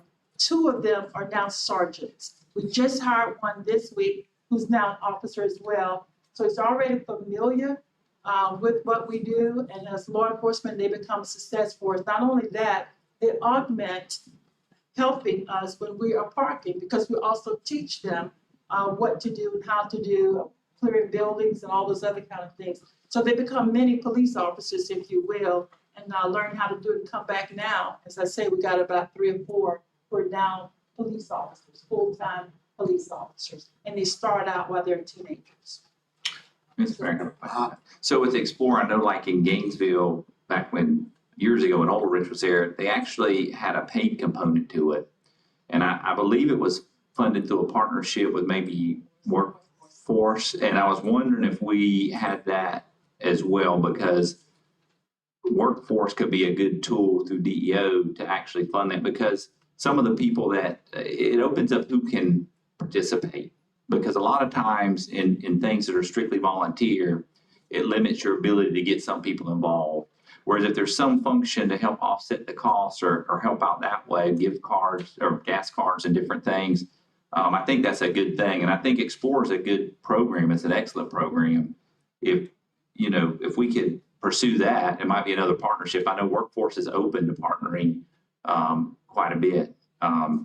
And I think just like the summer program, I think that's one of the best things that the city has done. The summer program is hugely successful. I know you and Robert Jones worked on that quite a bit to get it going. And it's something we expanded this year, and I think we can expand again next year. But if the Explorer program is something we want to move forward, I know there was probably some delay on that due to COVID, and maybe there still needs to be a little delay based on what's going on. But if it's something that's not in the budget, we need to see about having it in the budget. Yeah, so I agree. The Explorer program is, we're about to, I think we haven't gotten there yet, but we're going to come up to football and basketball. We're talking about youth programs, and we're going to discuss the cost of those. And I think the Explorer program is another one of those that probably is going to be favorable comparable to, in comparison as well. Some other things, Chief, I just want to ask you about, just because I see that they're not in the budget and I'm curious about.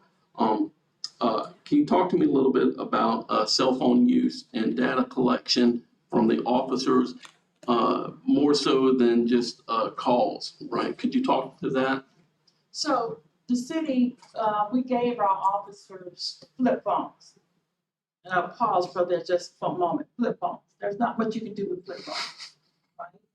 And because our officers, rather than using, they didn't want to use their personal phones because now it becomes a part of public records and all those other kind of things. So it is basically data that's being used and also evidence, where now they can use those phones to take pictures right there while they're on the scene, while things are happening. They're able to also record. Again, I'm not the technical person here. I'm going to admit to that. But I would just tell you, I know the difference between a flip phone, Android, and an iPhone. And I know that a flip phone cannot do very much in terms of what we do. So it is the data that is needed in the phones that we need for our officers. And this may be more of a procurement question. Is there the flip phones that Chief is mentioning, is there a turn-in policy to turn those flip phones in and exchange those phones? Or are we locked into a long-term contract for flip phone? I would imagine not many people in this room have flip phones. So more of an IT. So anyway, just a thought. It's not necessarily a budget thing. I'm probably off a little bit. Chief, just a couple more things before I let you go that I wanted to ask you about. I want to ask you about the Motorola GPS interface with Smart Cop. I want to ask you about Coban Legacy for that system that I think we no longer have. I want to ask you to speak to that. And then once we're done with that, Chief, and then ammo. Ammo was the other thing, because anybody here that's a gun owner knows what's happened to the price of ammo. So could you speak to those three things? Okay, let me see if I can remember them. Okay. Coban, GPS interface for Motorola, and ammunition. I'll start out with Coban. Again, I'm not the tech person, but I will tell you the one thing that is critical to my understanding as a police chief to ensure that we have it. Coban is the legacy. And so therefore we moved over from Coban to WatchGuard. And so, but we still have videos, we have all of those investigations and all those things that we captured when we had the Coban camera. And now we've gone to WatchGuard, but we still need Coban information when a public records request is made. And so legacy means that we have that in case someone asks for information from when we had the Coban. And so that's why we need the Coban legacy, to ensure that we maintain that. Now, of course, I got Jerry's really is my IT guru for resident, and maybe Matt can tell us as well. But for me, and then to ensure that it's in the budget and that we're looking at it, and that is, we have to maintain the information. We have to maintain the videos of what was captured on that. And so if they want to give more to that, I would not be the one that can do that. But for me, as chief, we need to make sure that we're able to respond to public records. Are those videos, it's more of an IT question, are those videos able to be transferred over to the new system? In other words, if they were captured on a Coban system that we no longer use, and now we're using WatchGuard? I do not believe so. I believe they're two different file formats. I see. So we have to maintain the Coban to have access to the videos that were taken under Coban. Yes, sir. At least the information side of it. And Chief, I mentioned ammo cost, and I mentioned the GPS interface. The ammo, we couldn't get it, as you mentioned. There's a shortage across the country because everybody want to own guns now, right? And everybody want the ammo. And so we're still on back order. We did the ghost order for that. We got to be ready to, when it's ready, and they're asking for, they're saying to us, we have the ammo ready, you need to buy it. All right, so we had to roll it over. This fiscal 21, they did not have it available to us for us to purchase. We're waiting on it. And so that's why we need to roll over that amount to this FY22.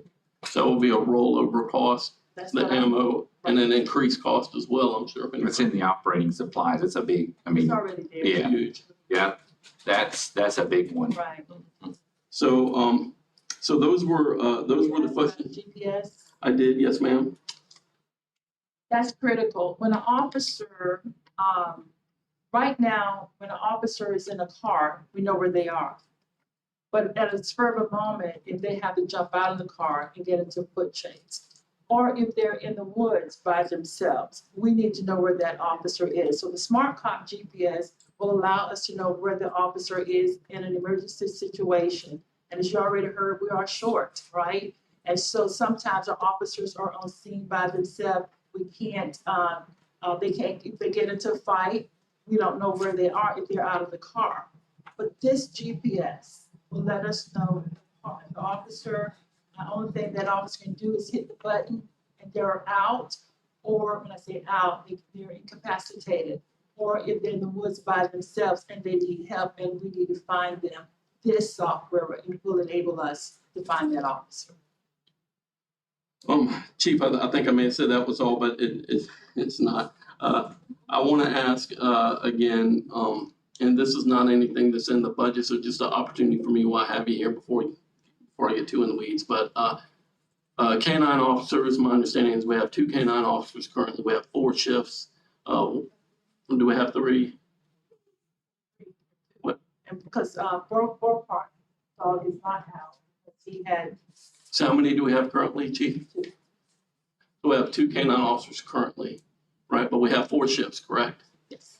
And so if this council approved the purchase of 2 K-9 officers, is that something that your officers would support or that you would support, or no? And what kind of cost is that? Because to me, it would make sense. A K-9 officer doesn't get paid overtime, holiday pay, time off, benefits, and it's a force multiplier when it comes to drug interdiction. I'm just curious what your thought. I think to have a K-9 on every ship would be great because it is a force multiplier, if you will. Because not only do you have the officer, the handler that is there, but that K-9 can do so much other things that of course a human can't do. But to have that asset on every ship would be a great thing. So yes, we would welcome. So let me say this about the cost. A lot of the K-9 dogs that we've had, they've even been donated to us. But I would like for us to try to see if we can actually purchase one. When we purchase one that's already been trained in law enforcement things, that's $5,000 at most. But the quality of that K-9 that we're getting is great. I'll tell you one of the K-9s, we had to just let him go with his handler when he got another job. That dog did not want to go on a tile floor. Okay, I don't know what happened, but we did get it from a person in the community donated that dog. So I don't know what happened with all of that, but if we can get a K-9 from an already trained law enforcement kind of environment, then that would help us ensure that we get a quality animal. Chief, what is the average cost of that already trained dog? $5,000 at the most, and I think that's on the low end. Rather than getting one who used to be a pet, and then the citizens feeling nice that they want to give it to us. And we've done that, and we're very appreciative. So Chief, I'm gonna get off my soapbox real quick. What it looks like to me is $75,000 from in last year's budget needs to roll forward for Annie Alley, right? And roughly $75,000 needs to be added to the budget to make up some of the things that we're talking about when we talk about GPS, Explorer program, promotional activities, officer education, those types of things. So if we were able to pull forward, and this may be a Donna question, but if we pull forward or a 75,000 out of last year's budget for the Annie Alley, and then we add that 75, we would be able to tackle the things that we're talking about, correct? And we could pull that out of contingency, and we could probably let you sit down. Oh, I did have one more question. I noticed in the budget line number 45, I see Florida Municipal Trust. It was $4,500 last year. It's $0 this year. That's an insurance thing. We moved that to general. Didn't we move that to general? Oh, it was moved to general out of the PD, but we still have that. Yes. Okay, so unless I'm misunderstanding, and please correct me, and anybody on the council, please correct me. It seems to me that we have money last year, we need to roll forward 75, and it seems like we have 75 roughly for ask to fund all the things we just talked about. And so I think if we did that, we can move. And Mr. Mayor. Yes. And I would like to at least pursue and look down this path of possibly looking at a unified dispatch just to see if it would provide us a good improvement. And we can talk about that and see as well. I did want to touch on one thing Mr. Green said about the SB HB1. HB1. Now that's operating budget, so that is very disparate on what that includes. So like, you know, promotional things not included. So, and then there's not, I don't think it's been tested yet in court, but so it's wide open still. But we need to be cognizant of it. We need to make sure we don't violate it. Yeah, I don't think we would. I mean, it would have to be a lawsuit brought to violate it. So, but no, I think we're going in the right direction. We need to see what services we can provide better and have enough officers on the street. And we're up to 20 now. On the line item that's 27, are we up to 20 officers now? Use that.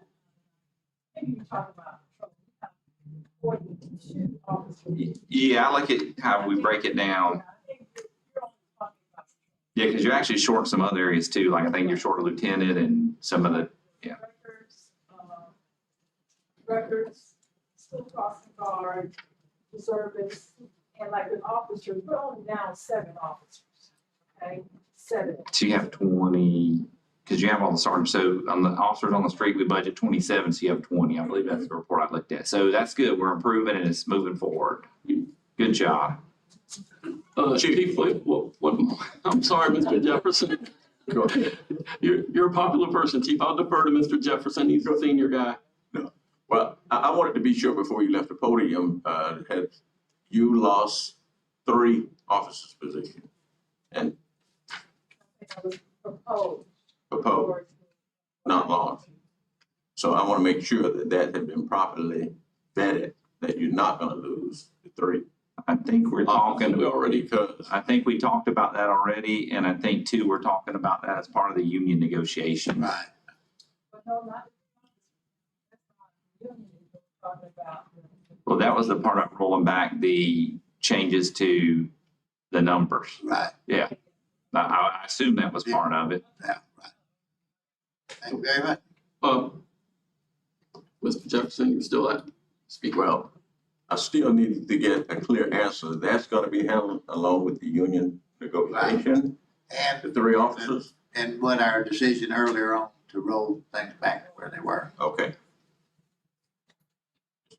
Just want to make sure that didn't get lost. You got the floor, Mr. Green. I just wanted to make sure you were done. So, yeah, so just to clear up, obviously we'd already addressed positions, so we're not changing any position description. So that covers the officer positions. Pay talks about the negotiation that we're going to do with the bargaining and management's going to do. The council's not going to do that, right? So that'll handle the pay on those positions. But the other thing, Chief, talking about those positions, I believe we have some detention facilities that are reducing staffing, closing down. Is there opportunities there for us to attract officers? What can we do or what are we doing? Thank you for an opportunity to speak to that. Great institutions, I saw that on the news. Post. And, what I would like to see is a sponsorship program. A sponsorship program that they're already correctional officers. Crossover program. Crossover takes on 3 months, I would think. I talked to the academy several months ago, after we talked to the academy several months ago about that. They will put on a class just for us to get all of our people in. To get all of our people in the 7 vacant positions that we have. And then, in 3 months, we can be fully staffed. I'm suggesting we do the sponsorship program or the CARES fund. I really do believe the CARES fund, while I do have 4 people out here proving the point, I think that we should be a part of receiving some of the CARES funds as well in terms of sponsoring it. But if we don't, the other thing is the money that we turn back in from the salaries also could be an opportunity for us to house, for us to finance that for our 7 officers. So we do have opportunities of how we can fill all of those positions. positions. And I heard you, Councilman Sampson say thinking outside the box. Those are the three things that I think we can do in terms of thinking outside the box to fill those positions. Mr. Mayor, Madam President. So with the transition program or the sponsorship program, what's the cost per employee or per So that prospect? means one to the class is $2,000. One to the class, but at the same time, we're paying their salary. So they become full-time officers. We pay them at least 5% less while they're in the academy. Once they complete the academy, FTO and all of that, then they become full-time officers with their full pay. That's where the cost is going. If going to the academy, that would probably cost me $20,000 to put that whole program on. But that could also be offset if we get other agencies who would, put their people into that program. And so the school, FGC, can also advertise that this class is open, but if it's just for us, I do want to expedite filling those positions, 3 months. 3 months, it would take you to cross over. 3 institutions have already closed. We had 42 applications to come in for the sponsorship program. 42. And if we had a sponsorship program at the time, we were only allowed to do 2 positions for the sponsorship program. But we had 42 applications. Now, that sponsorship, that's not through the regular receiving application. Those are good. Every now and then, that's across the country. It's a nationwide problem. But here, we're able to say sponsorship, we're able to get all of them in at the same time. We're paying their salary and we're paying $2,000 tuition for them to. Mr. Mayor, another polish. So on that, and then if they have to stay a certain period of time or pay those funds back, or? That's where the rub comes. That's where we have to journey in on this. I do believe that we can. I think we need to just try it one time. Because when people come in for the regular, they sign a 3-year contract. Now, we did try with Officer Peterson. She came into the sponsorship program, she stayed more than 5 years, right? 5 years at least. And that's what we would suggest. If we're paying your salary, we're paying $2,000, we pay everything on your underclothes. That means the taxpayer should get an investment in terms of all this investment we've done on you. Because if we just say we don't do anything, that means we prepare them for a larger agency. And so that's why I'm saying, that's why we need to have a contract of some sort to ensure our investment, at least give us 5 years. Now, I don't mind, I compromise 4 years or so, but we should ask them to get back to this city or taking them through and getting them ready for any other agency. Well, I think like in the private sector, a lot of times that's done as it's considered like a bonus that's repayable if you leave. There's got to be a way to do it. If the private sector can do it, government can do it. So Step it down. yeah, it gets stepped down. A year, you pay more. That's right. 2 years, you pay less. Do it like that. Mr. Mayor, if it's appropriate, if the council thinks it's appropriate, if we could ask Chief to do some research on that program and that thought and the impact and bring it back to the council. I've got another question too. So that's another place workforce could step into because that's a training program and they sponsor training programs for different entities like that with the college and different colleges where they will fund the whole training because it's allowing people to make more salary. So that might be another place where there's another stream of funding as well, where it would be neutral to the taxpayer, but yet help them. I mean, people out of work now. So you're really in a unique situation. You've got people laid off that are looking for jobs. So they would qualify, I think, for the displaced worker program, which would pay for them to go to this class to get this, this training. And that could be a good. They would end up with theoretically a better position. That's right. In law enforcement as opposed to correction. Exactly. If we do the pay correctly. Thank you very much. Okay, next is risk, safety. Mr. Mayor, before we move to risk safety, I just wanted to make sure that Ms. Duncan got that. I think we did the roll forward. I didn't really necessarily hear that, but I just want to make sure that she got the roll forward for Annie Alley, $75,000 for the items that we talked about. I'm sure Chief could get with you, or we could get with you if you needed it, but I just want to make sure you're accounting. We're still good. 75, okay. All right, safety risk management.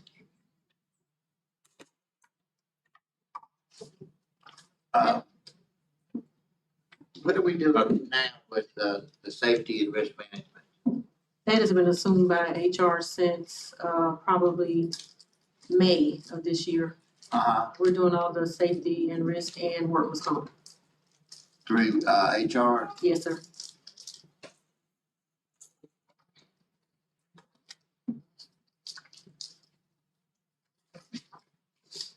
Ms. Fields. So how is that working out since we've had some time now without a director of safety risk management? And has it been long enough that we've collected any data? How's that working out? Is it okay, or is that something to move forward, obviously? The safety and risk, or what was your question? Yeah, so we don't have currently for months now, we've not had a safety risk management specific, right? Those duties have been split up. And so my question is are we seeing any adverse effects in safety for the employees? In other words, are we having more accidents, more workers' comp claims? In other words, are we seeing something yet trending, or the current plan of dividing those duties up, is that working out well? As far as accidents, it's pretty much the same, but the overall responsibility for the most part has still been under HR. And for the most part, each department does their own safety training. We've always done the workers' comp part. Okay. So each department is doing their own safety training. Yes, sir, and we just monitor it. Monitor, okay. That's everything, right. Public Works.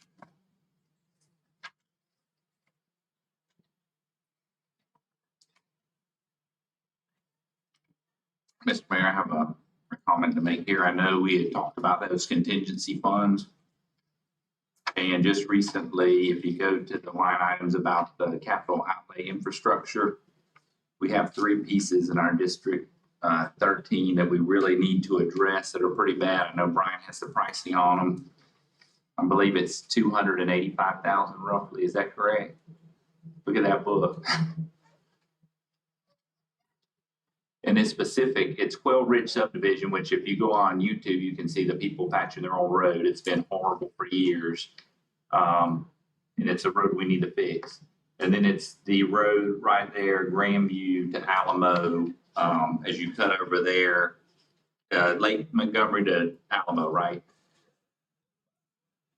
250,000. So when we talk about that contingency and the CARES funds, I really think it's crucial that the taxpayers get those roads fixed. I mean, those are heavily traveled roads as far as within neighborhoods. There's a lot of walking on those roads. So I do want to ask that we allocate that 250,000 to those three separate projects. That'd be Quail Ridge. Quail Ridge, Alamo. What do we call the one that's Alamo and Lake Montgomery? Yes. Okay. So that's two. And those two are considered separately in the numbers? Yeah, so it's Lakeview, it's Lake Montgomery, Alamo, and Quail Ridge. That's the three roads. Alamo, Lake Montgomery, that's it. Alamo start. Lake Montgomery. Yeah, Lake Montgomery to So Grandview. that's one. Yeah, Lake Montgomery to Grandview, then that Lake Montgomery to Alamo. Okay, I got you. There's two different roads. That's right. They connect. And if you've been down that, you know how bad that road is. It's horrible.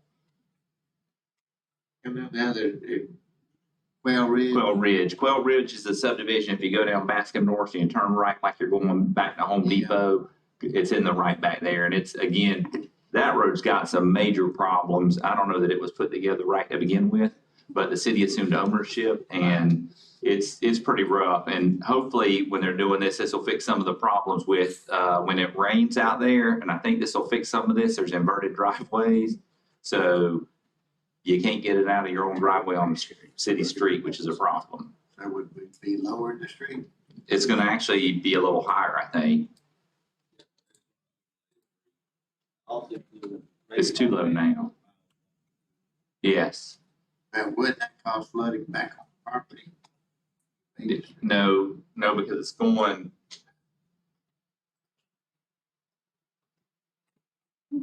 He was hoping not to come up there. Can you let him know what we're doing there? Most of the driveways are already above support system. The curbs, guttering.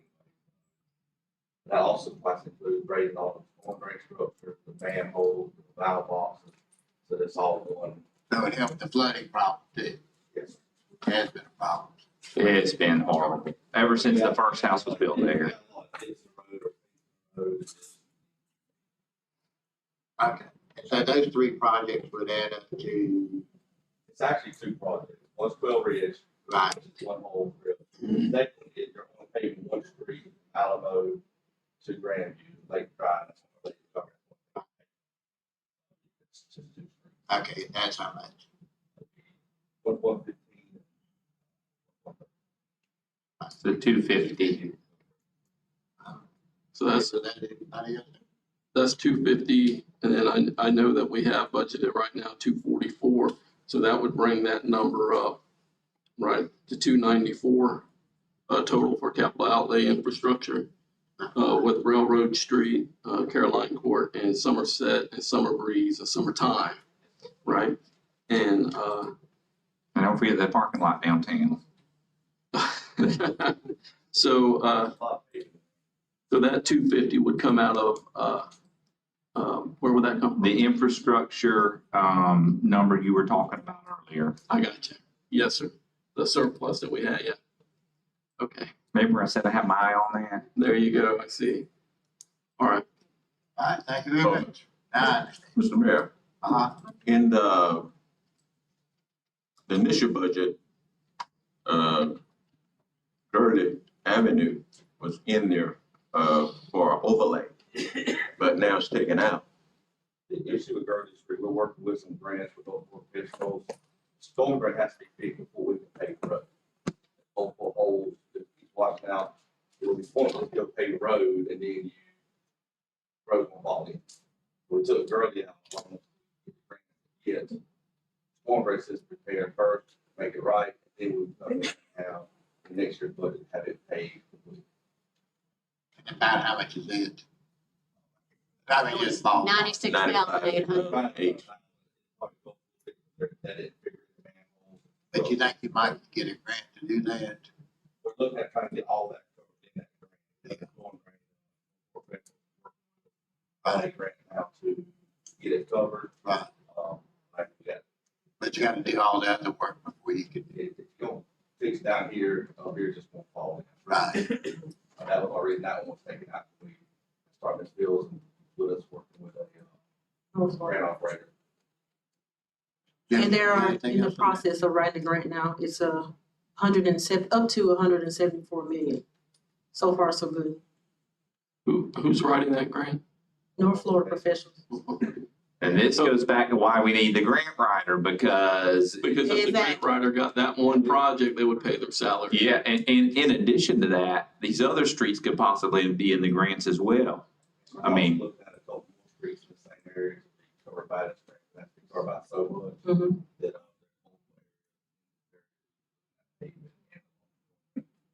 Issues that people are. Now, so storm drain issues is one of the key things for the grant, is that correct? I mean, it's, It has to be stormwater. yeah, Stormwater related. Dig it all covered.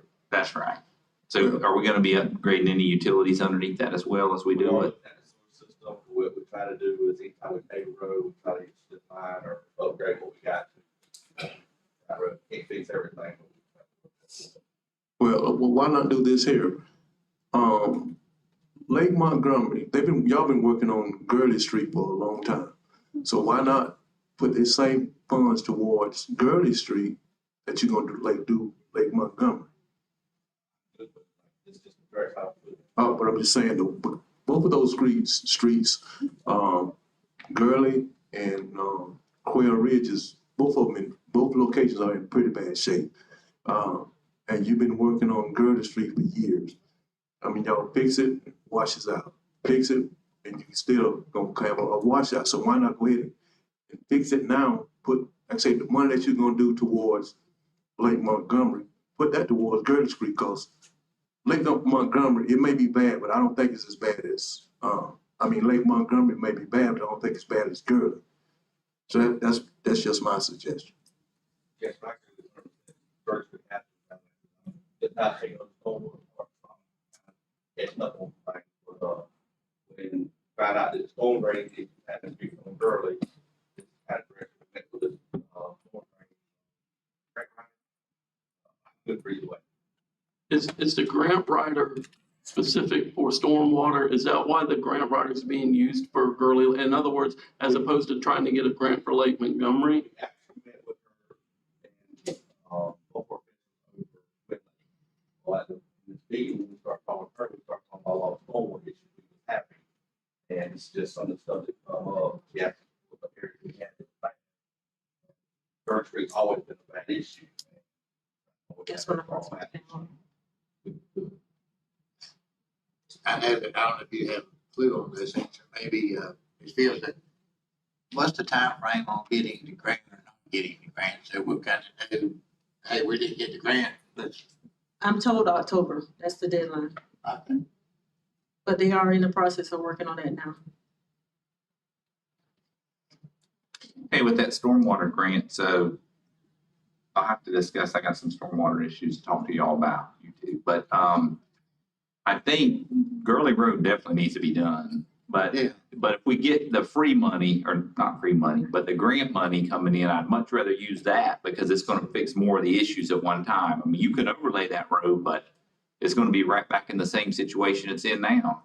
Well, that's why I was asking about the time, if it's only a month or so out. If we did get denied for that grant, then I think we should revisit and take some of that money out of that infrastructure and pay for it that way. I mean, I'd be all for that. Yeah. Really needs to be done. Either way, I'm good with it. I know we can't earmark funds for that until we know whether the grant's approved or not, but I would be in favor of getting that. If the grant's denied, I'm in favor of taking some of those funds out of there and doing that street as well. Do we know and it's okay if you don't, I'm just curious, do you know the cost of the stormwater for Gurley? You know that what?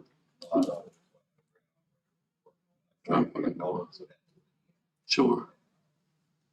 Fighting for everybody from grant. Yeah, I would be okay with that as well. But that cost for the, stormwater is separate from the overlay. Oh, what I understand, once they come in there and tear it all up, they're like ready to do that whole section all the way down Gurley from 108 back to FAMU. Yeah. Once they do that, they've got to repay the whole section too. That's all. Can't fix stormwater, not pay road back.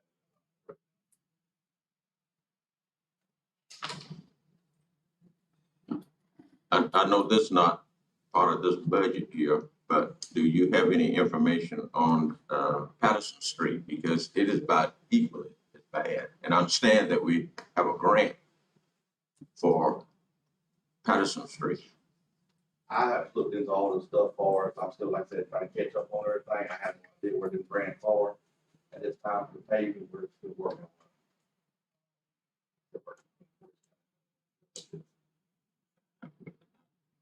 Grant. Patterson Street. Yes, sir. Because I know that there were. Okay. I know it's supposed to be paid, but I had to go and do some work and more work on it. Or I know it's supposed to be.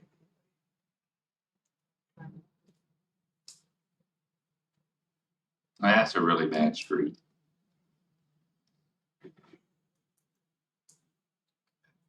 So, sorry. So I noticed on 34, right, 3034 operating expense contractual services, Highway 90 maintenance. Last year we budgeted $12,000 for Highway 90 maintenance. This year I see it's up to 16, so it's up 4,000. And I put the form out on it back to try to figure out what the hard work.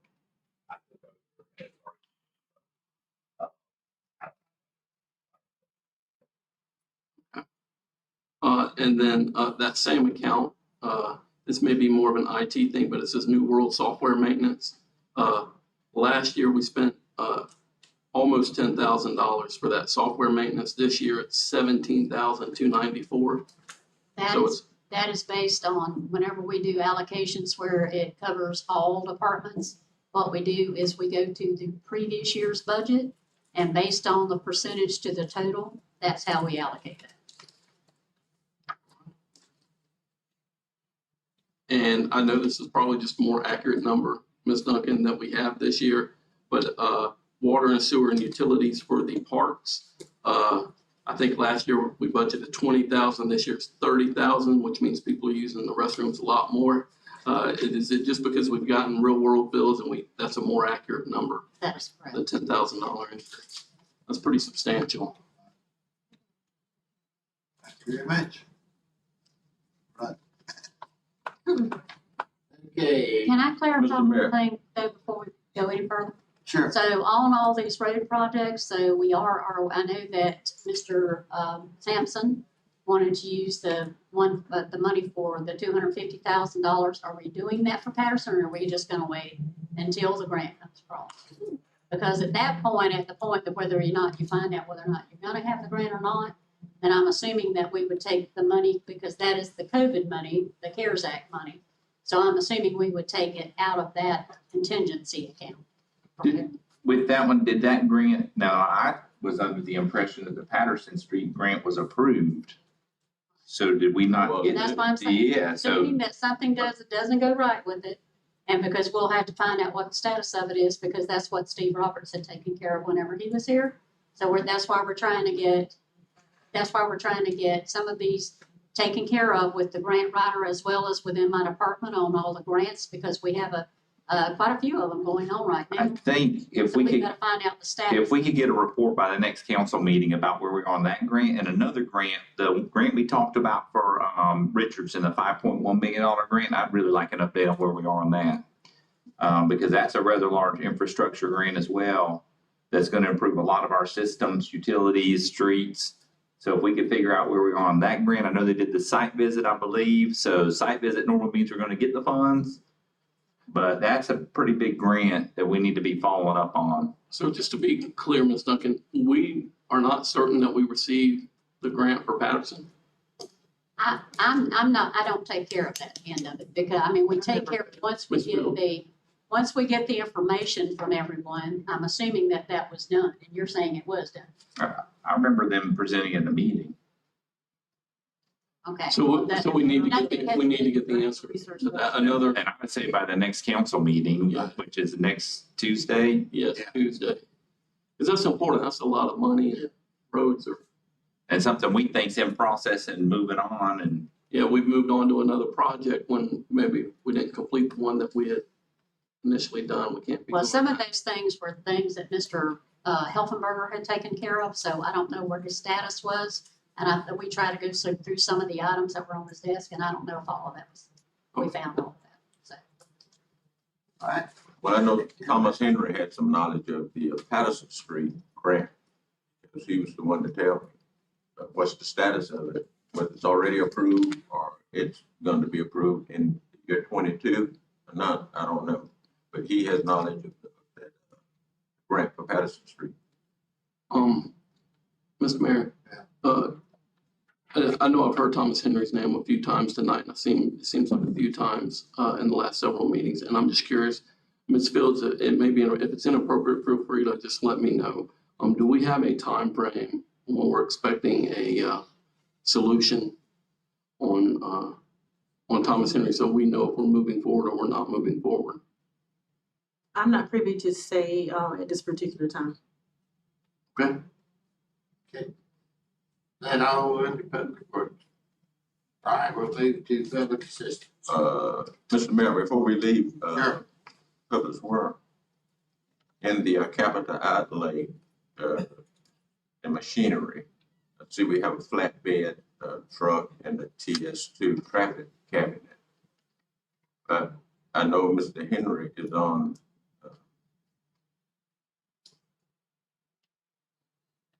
a suspension now, or he's not here. But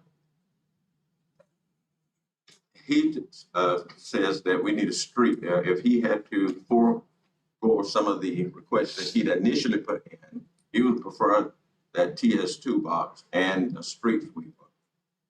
Our current street sweeper is over 10 years old, and we only have one. And that's important to keeping our streets clean. And that was his suggestion. And I don't know if anyone else here can speak to that. Well, and during our discussions, during the budget hearings, it was conveyed to me that we could probably have the street sweeper that we have currently for at least for another year. Can we have the acting public works director come up and speak to that?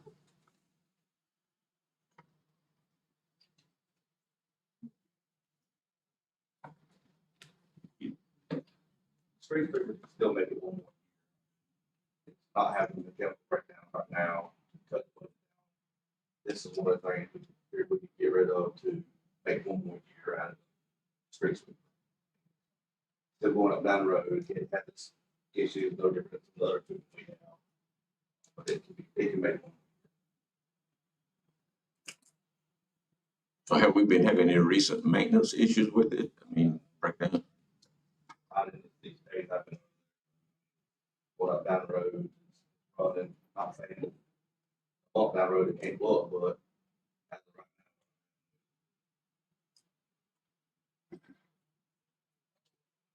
Mr. Mayor. Oh, go ahead.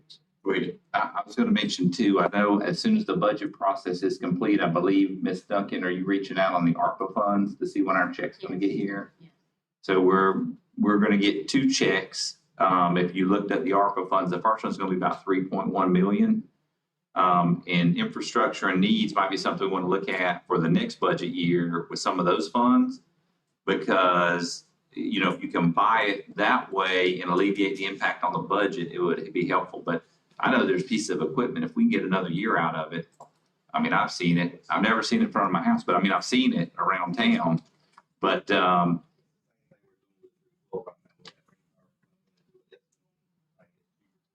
upgrade some stuff on it. It is. It's just like, but do this, make one more year out of it. It's a lot better. See that.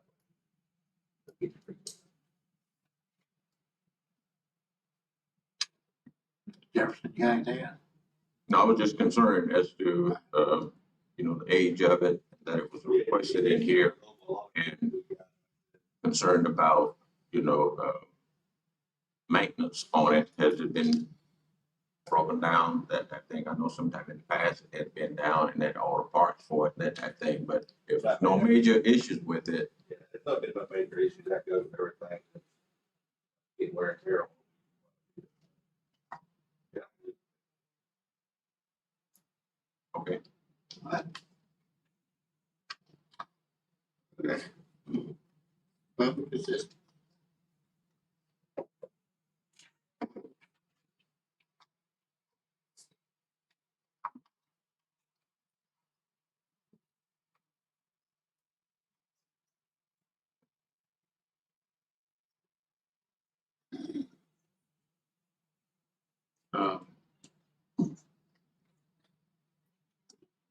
I think they're, okay.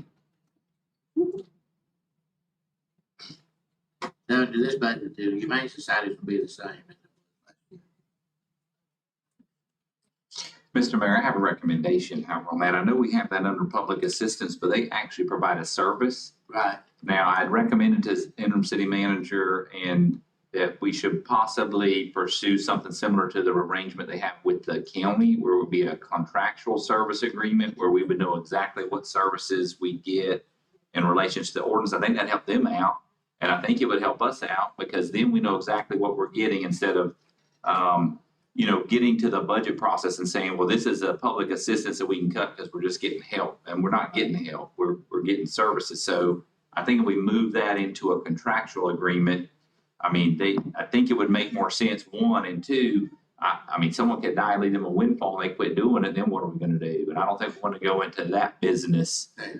Because if we go into that business, it'll be quite expensive to start up. And I'm not interested in chasing down dogs and stuff like that, but I do think that's one thing I would recommend. I think everything else was, included back to the previous amounts also, and we had added the Basketball and Football Association. One thing we had talked about with that when Mr. Nash came was, I think the ask was 30 on the football, is that correct? Do you remember, or was it 15 and 15? Okay. It was just part of last year's funds were available, so we gave them the difference. Correct. Yeah, okay, I thought that was the case. But as far as that goes, other than recommending that we go with a contract for animal control services, I didn't have any other questions there. Mr. Mayor. Right. So, I'm glad to see that we have the animal shelter number back up and the contract idea, may be a good idea. But it's similar also to senior services. So our citizens also receive services from senior services. So, that may also, if we're gonna do that with the animal shelter, it may make sense to do that with Columbia County Senior Services, because we're receiving a service, for the money that we're giving, our seniors are receiving that service, and respite care and whatnot. So, but the funds are all fully there. It looks like, the Chamber of Commerce funds have come back, up, which is important, I think, for us. And, and the ask by Mr. Nash previously, I see is in here with the basketball and football. Basketball is new. That's the $15,000 is new. Football last year was $9,200, and this year we made up the difference for them to give them 15 for this year. And going forward, I believe there were some organizational issues that Mr. Nash was going to follow back up and make sure that he took care of for us. That's a substantial amount of money. It's $30,000. So.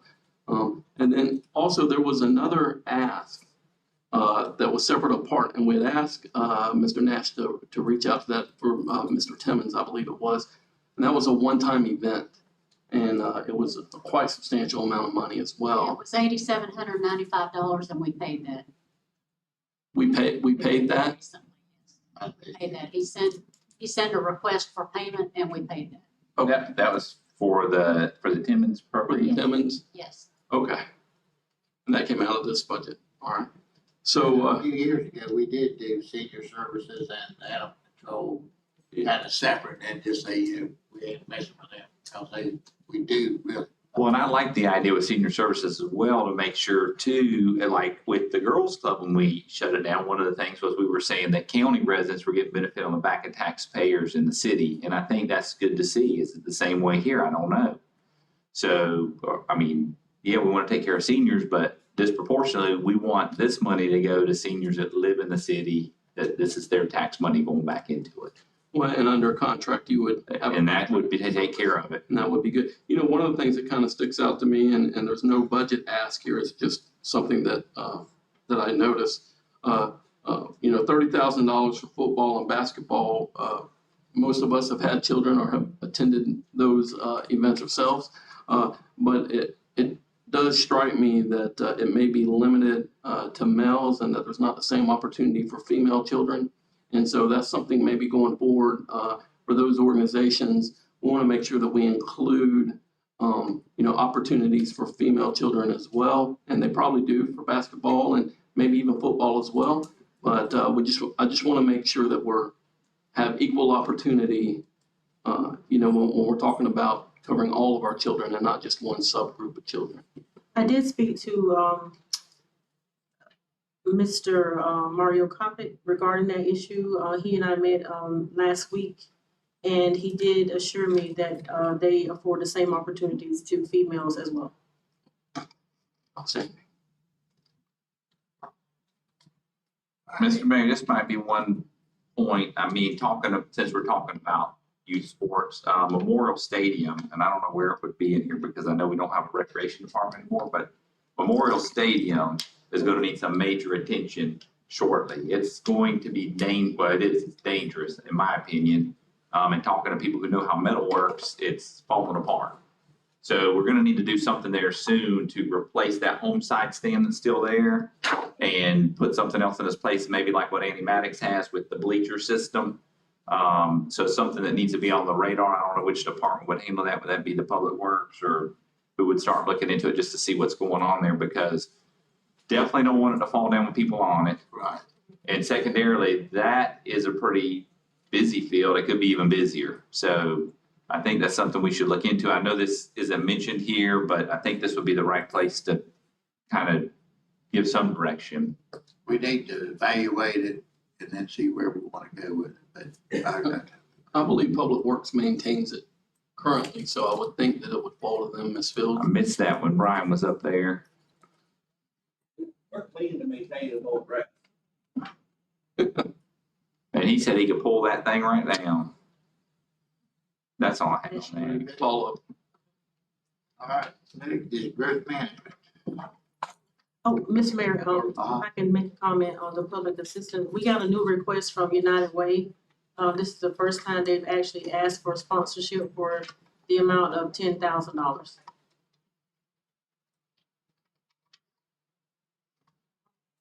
I'm sorry, 25, Donna just said 25.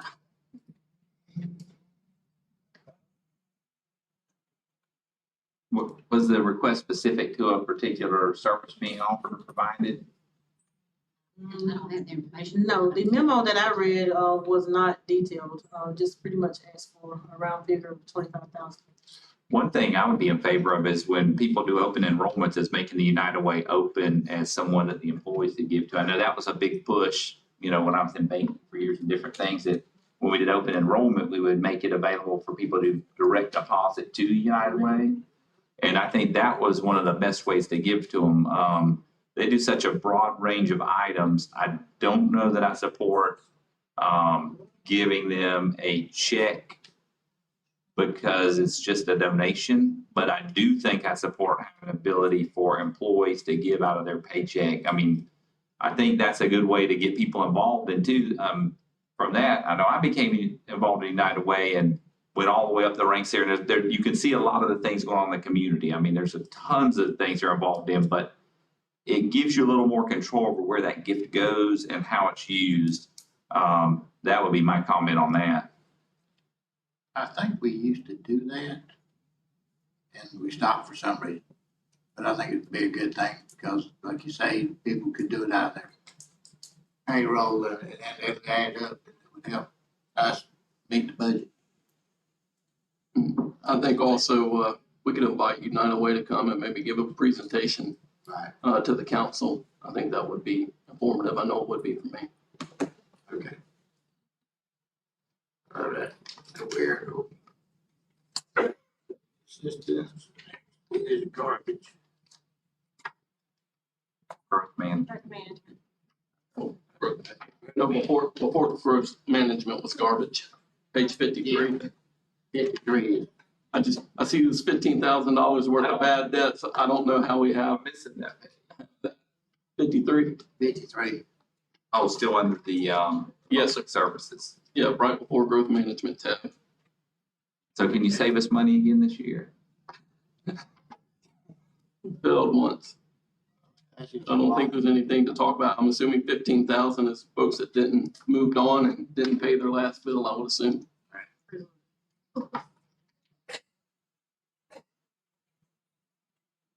All right. Okay. Now, growth management.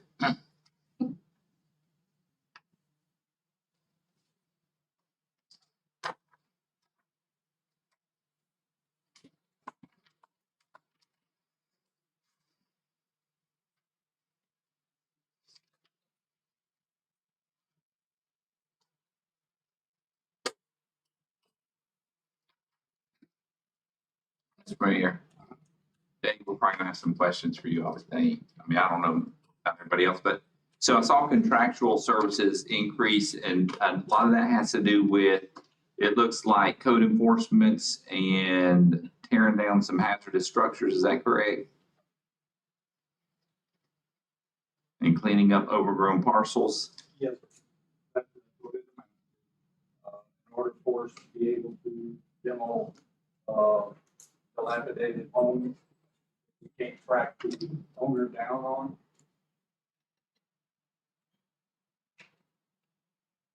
Is it on now? Yes. It's turned off. What was the increase in the dilapidated home amount that was allocated for that? Do you recall? I think it's showing 10,000 now.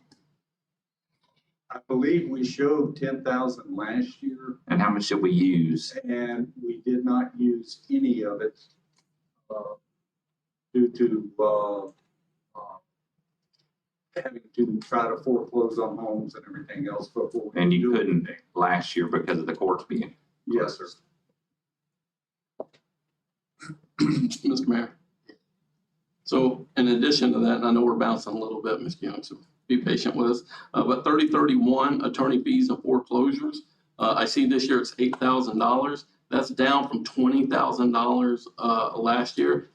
So that tells me that we're doing less foreclosures. And then so that leads me to ask, is that because of the lien amnesty program that we instituted, or some portion of that? Are you seeing that? Because to me, that's a benefit. No, sir. We've only had one lien amnesty applied for so far.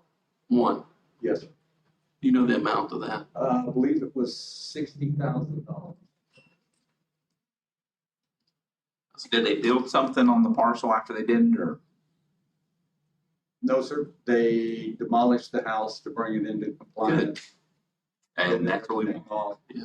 And just to let you know, we've got 27 homes that the owners have brought into compliance due to the way we changed our method of handling it. We are notifying the owners that if they don't have it done, we will do it and charge them. And it will be a special assessment lien on their property. And it doesn't matter if it's a homestead exempted home or not. The property cannot change hands or names without the special assessment being paid first. Good. And Mr. Mayor, the last point that I would make, I didn't really have a lot of questions on this one. We had previously already changed the administrative assistant and the building inspector intern at previous meetings. So although we talked about, not making any changes, that was something that was already done in this budget year, not the one that we're, not FY22. So I just wanted, have you filled that yet, Mr. Young? Currently, Terry is helping us, Terry Phillips is helping us out with the administrative assistant. So I suspect that's probably going to be a vacant position, right? It's not my fault. And I'm not asking you, I just, yeah, anyway. Because I believe she's going back to her original position in the budget. Is there anything you want to bring to our attention on this? No, sir. I think it speaks for itself. Dave, one other quick thing. So I'm hoping we can use all the funds there for the annexations this year. And, We're open to. It looks like a pretty aggressive plan. You gotta remember, it's all voluntary annexation. I know, we gotta work that. We gotta work it. But I'd like to see us use all 53,000 of that. That means we're actually growing and doing something. And the properties that we sold that had been, city property that we had, collected through code enforcement in the past, I believe what was it, Karen? Hunter? We sold all of them but one, and it was $115,000. Excellent. Not bad for a And so there's $1 one bid. left? There's one left that nobody bid on. I'll relist that. Yeah, relist it. It doesn't cost anything to relist it, does it? Not costing the city anything, the buyers have to. That's right.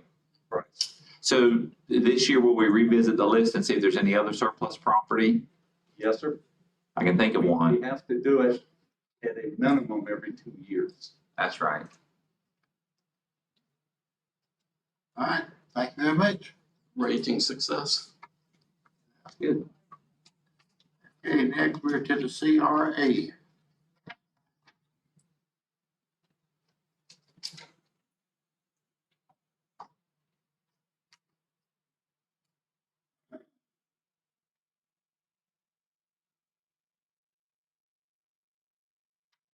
So, Mr. Mayor, on the CRA, 6063 is undesignated infrastructure. And I was just curious if, why it's listed that way. Is it just because we've not applied that to anything specifically? Correct.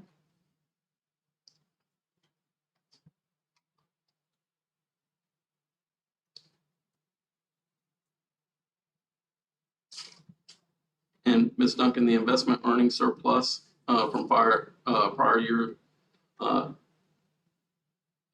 that's just carried forward, or are we actually getting a substantial amount of investment earnings? No, Or is that that's just just carry forward. That's just a fund carry balance forward. Prior year.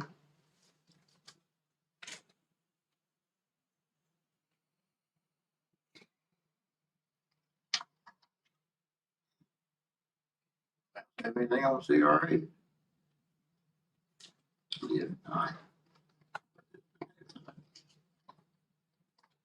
And there's a fire.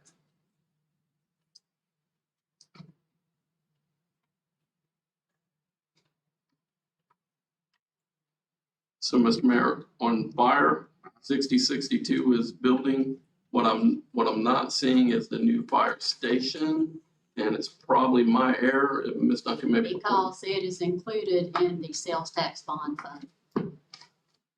I see. So it's a sales tax bond fund, not a Because the fire. proceeds from the, when we did that loan financing, that's where the money is in the sales tax bond. And Page 75. Yep, no, I got you. But I was going to something different. So on page 64, 6064, bottom line there, light duty rescue truck with lettering and graphics, 125,000. That was in last year's budget. That Yes, it exact was. truck. They haven't ordered chassis yet, or been able to get the chassis yet, so it's gonna be in the next budget year.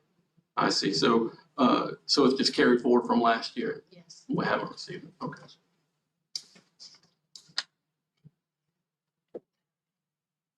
And the only thing I need, if I can say, is the Annie and Alley also needs to be reallocated from last year for us. I think it was $50,000. Yes, sir.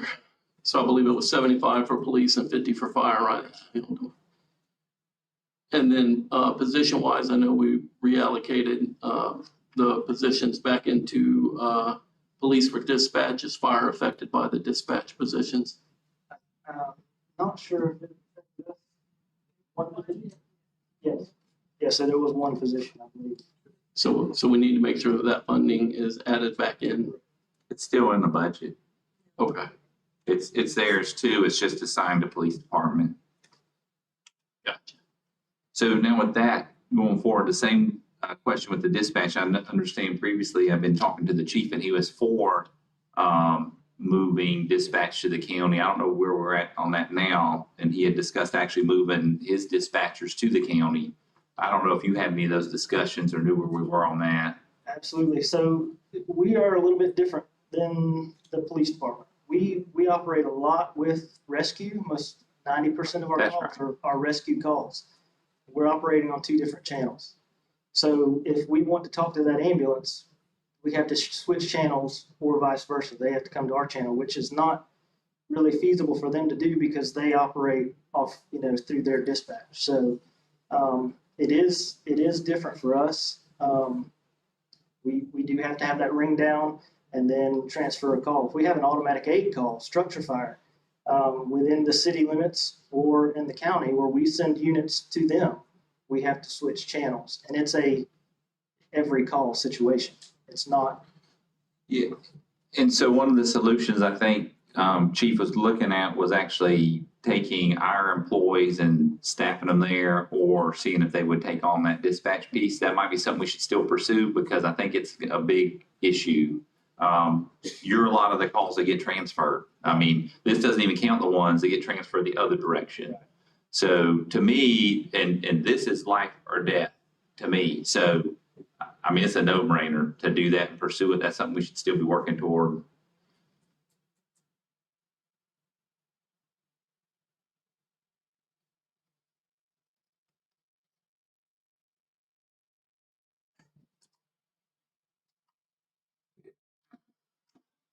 Thank you.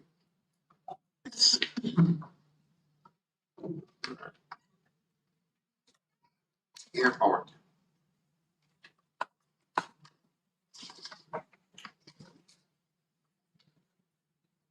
So, Mr. Mayor, I seen on airport, 3031, page 67, 3031 is professional services. Went from 0 to 28,500.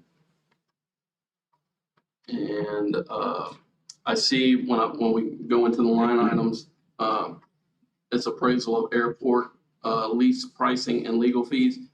Is that the renegotiation of contracts, or what is that exactly? Have Florence speak to that.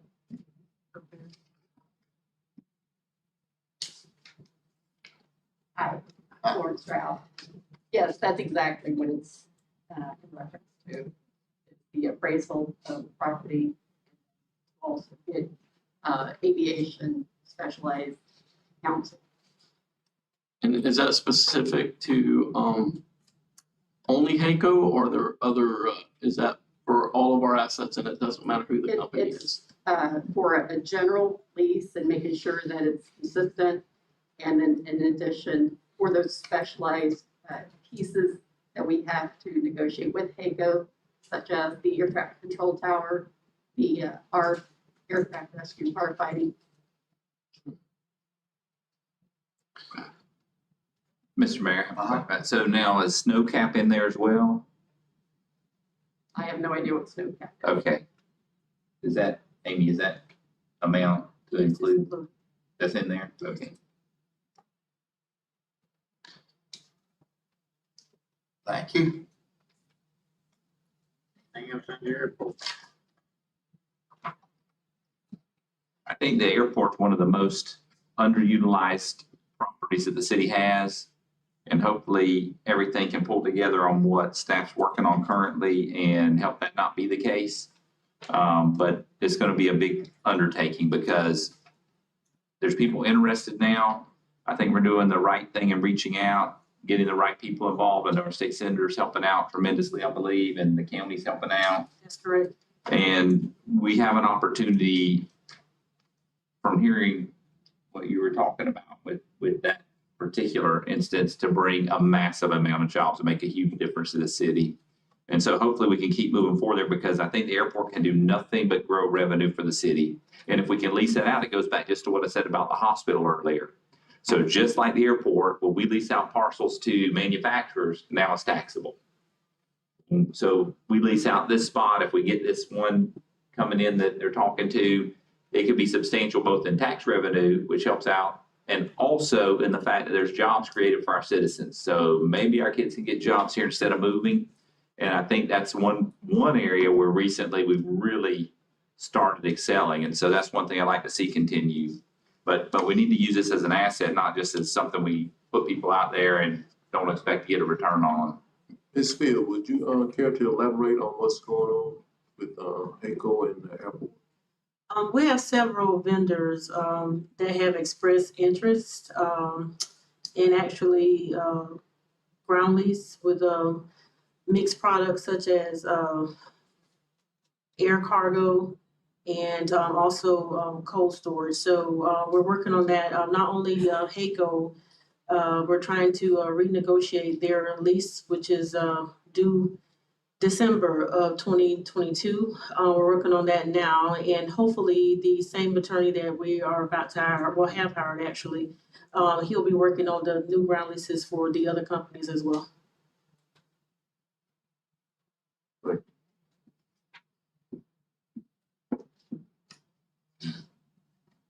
All right. Yep. Next will be debt service.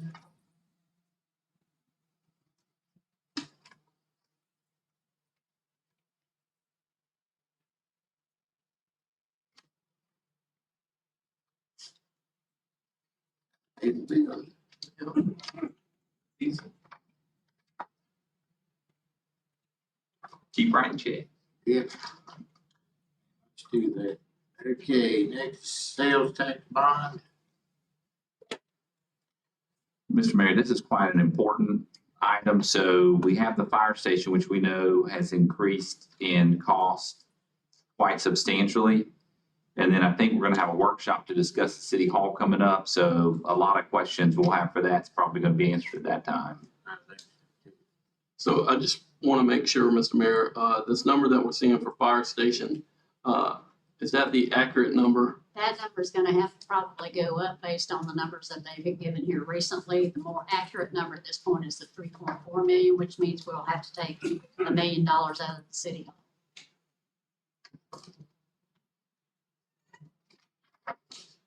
Yep.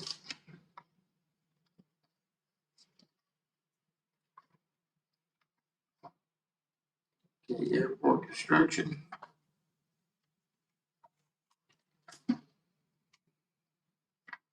And if you'd like, I can make that change in here, so we'll take that difference, because that's my understanding. Yes. This is just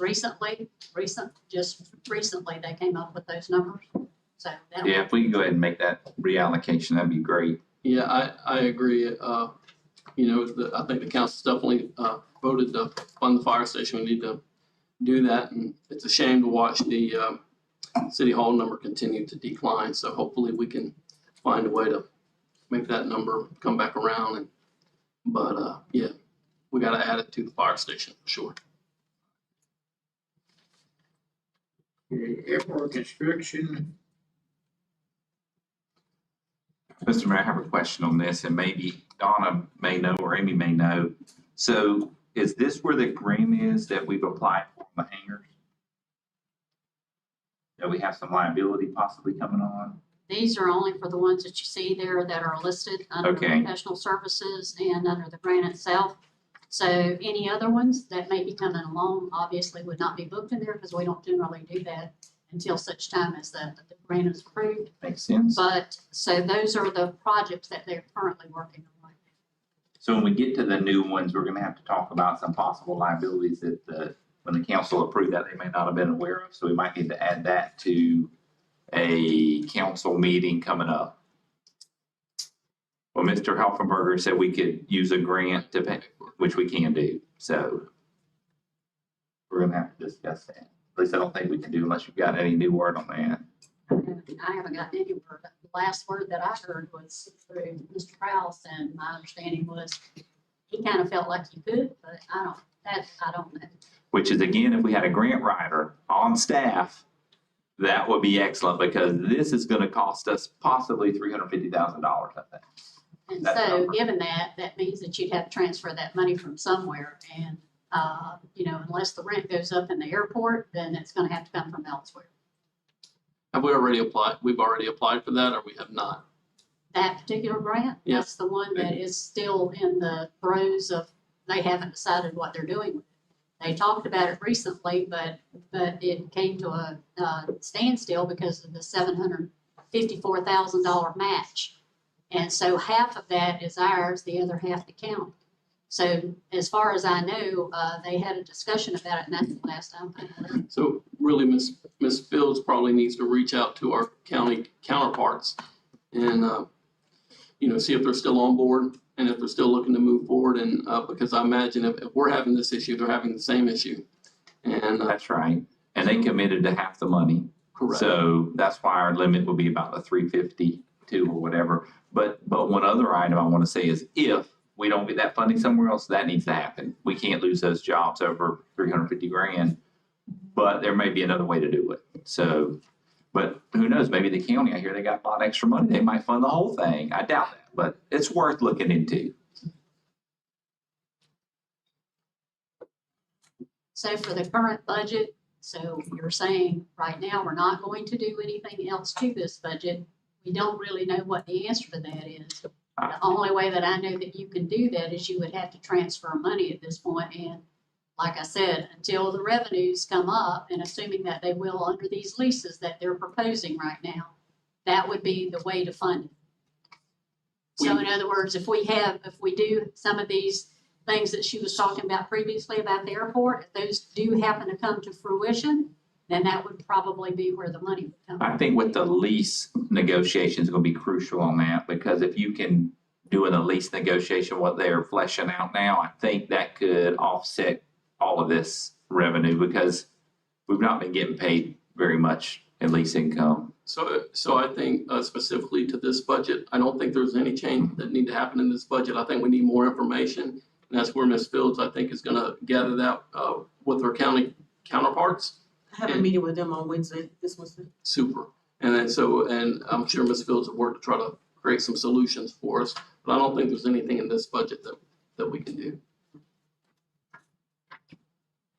All right, we're down to water sewer, everybody be interested in taking about a 10-minute break, we've been going almost 3 hours. Yeah, that might be smart.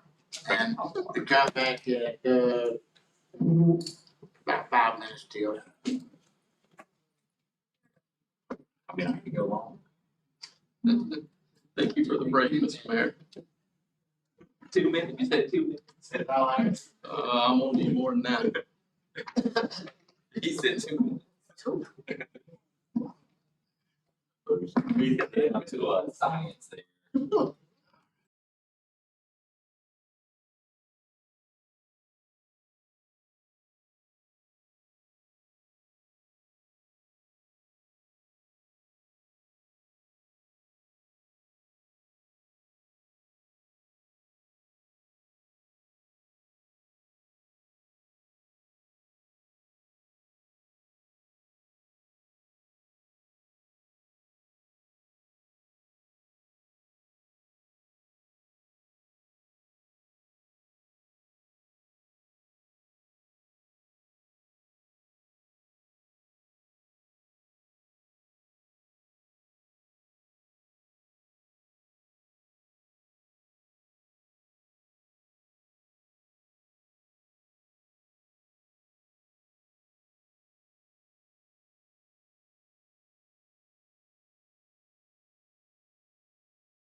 Can. Tell them about the candies and the candy. That is, ooh, that is me. You time out here? Everybody ready? All right, wait a minute. We'll call the workshop back to order. We're now on utilities. The first one is water sewer administration. Any comments on that? Yes.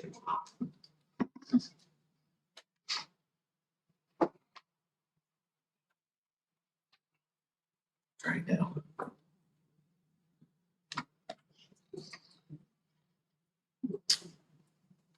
Everybody got it? I had a question, Mr. Mayor. So the capital outlay for infrastructure for that 340,000, we know what that is now. What other projects do we have that should be, or you have it broken down What separately? page are you on? 83, sewer, water miscellaneous projects. Do we have an idea of exactly what that is, or is that just assignable? And so what I generally try to do with that, distribution, rest of the department, with specific budgets in there. What I try to do is keep a look at not contingency, but any construction fund type of infrastructure. Because we go throughout the year, anywhere between a new business come in or some agreement with the county, what they might need to go, housing development project or something like that. I try to keep just a little bit in there so I'll be able to at least be able to do some infrastructure, get something there, if we get a big buy on something, somebody. Very good. That's the only question I really had on that. Let's go to customer service.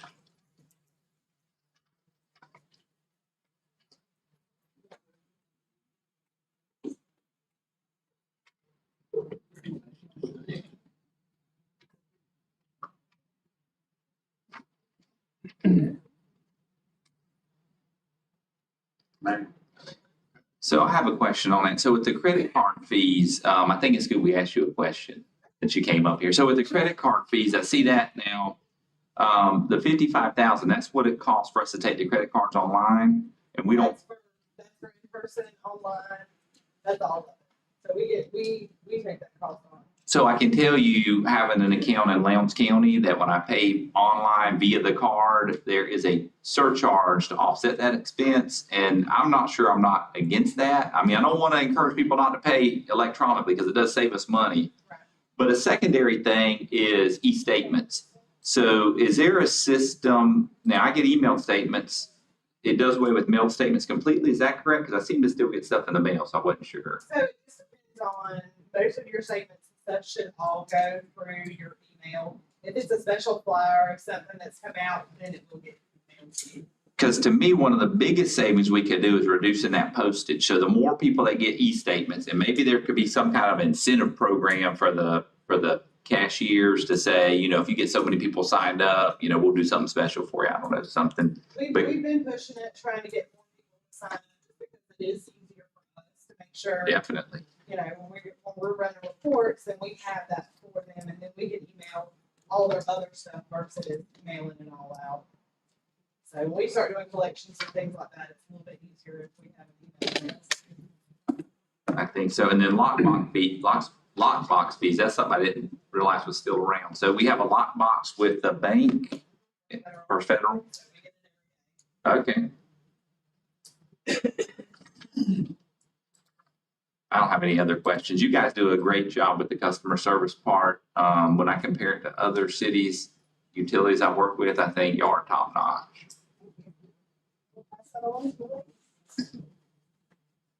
All right, thank you. All right, move on again. Water plant.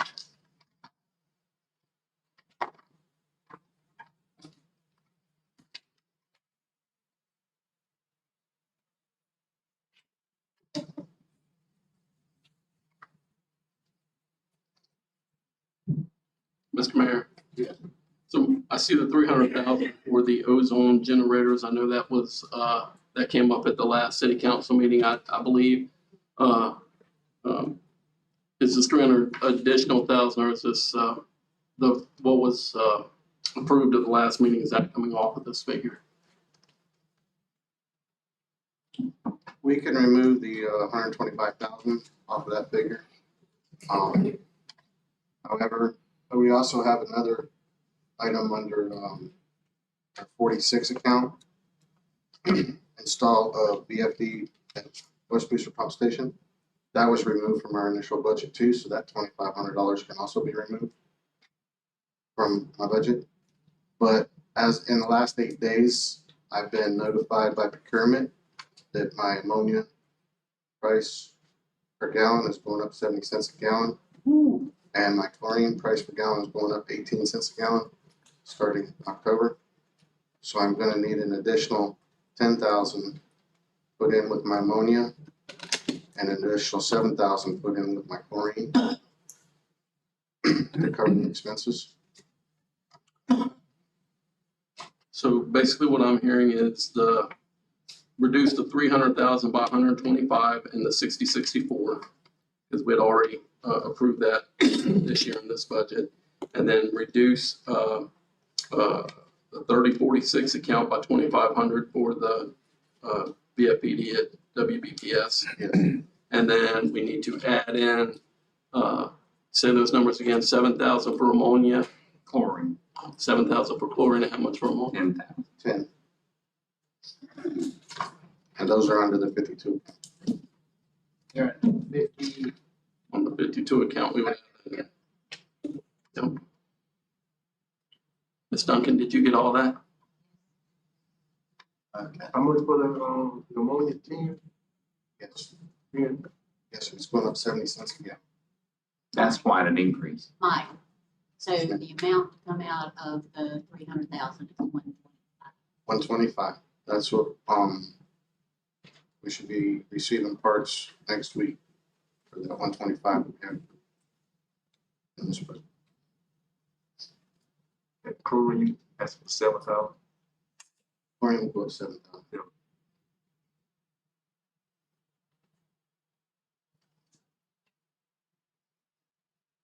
Actually, ammonia has gone up. It's 70 cents, but it's all like 68% increase. Where chlorine's only gone up like 10%. And help me understand, is that something that we buy in bulk where we lock the price in, or is that something where you just have to pay the market price? We buy in bulk and we piggyback contracts. But unfortunately, all the contracts we piggyback with our suppliers are not being picked up next year because of COVID and stuff. They found outs, so we have to piggyback new contracts. And new contracts have new prices. Sure. This is actually the first time. I've been here 8 years. This is the first time we've actually had a price increase on chemicals, so we're pretty lucky. We've actually had price reductions about 5 years ago. We're doing pretty good. Like I said, everything's coming around. Easy enough. Good with all that? Now, I did have a question, like Ms. Green, you talked about in the beginning about raises and stuff, and everybody put in. I just wanted to make you guys aware, this is the 4th year in a row I put in what I've asked for my division. This is the first time it's actually made it to the council. I put together some stuff I'd like to give you that show my justification and thanking for the raises I asked for the employees.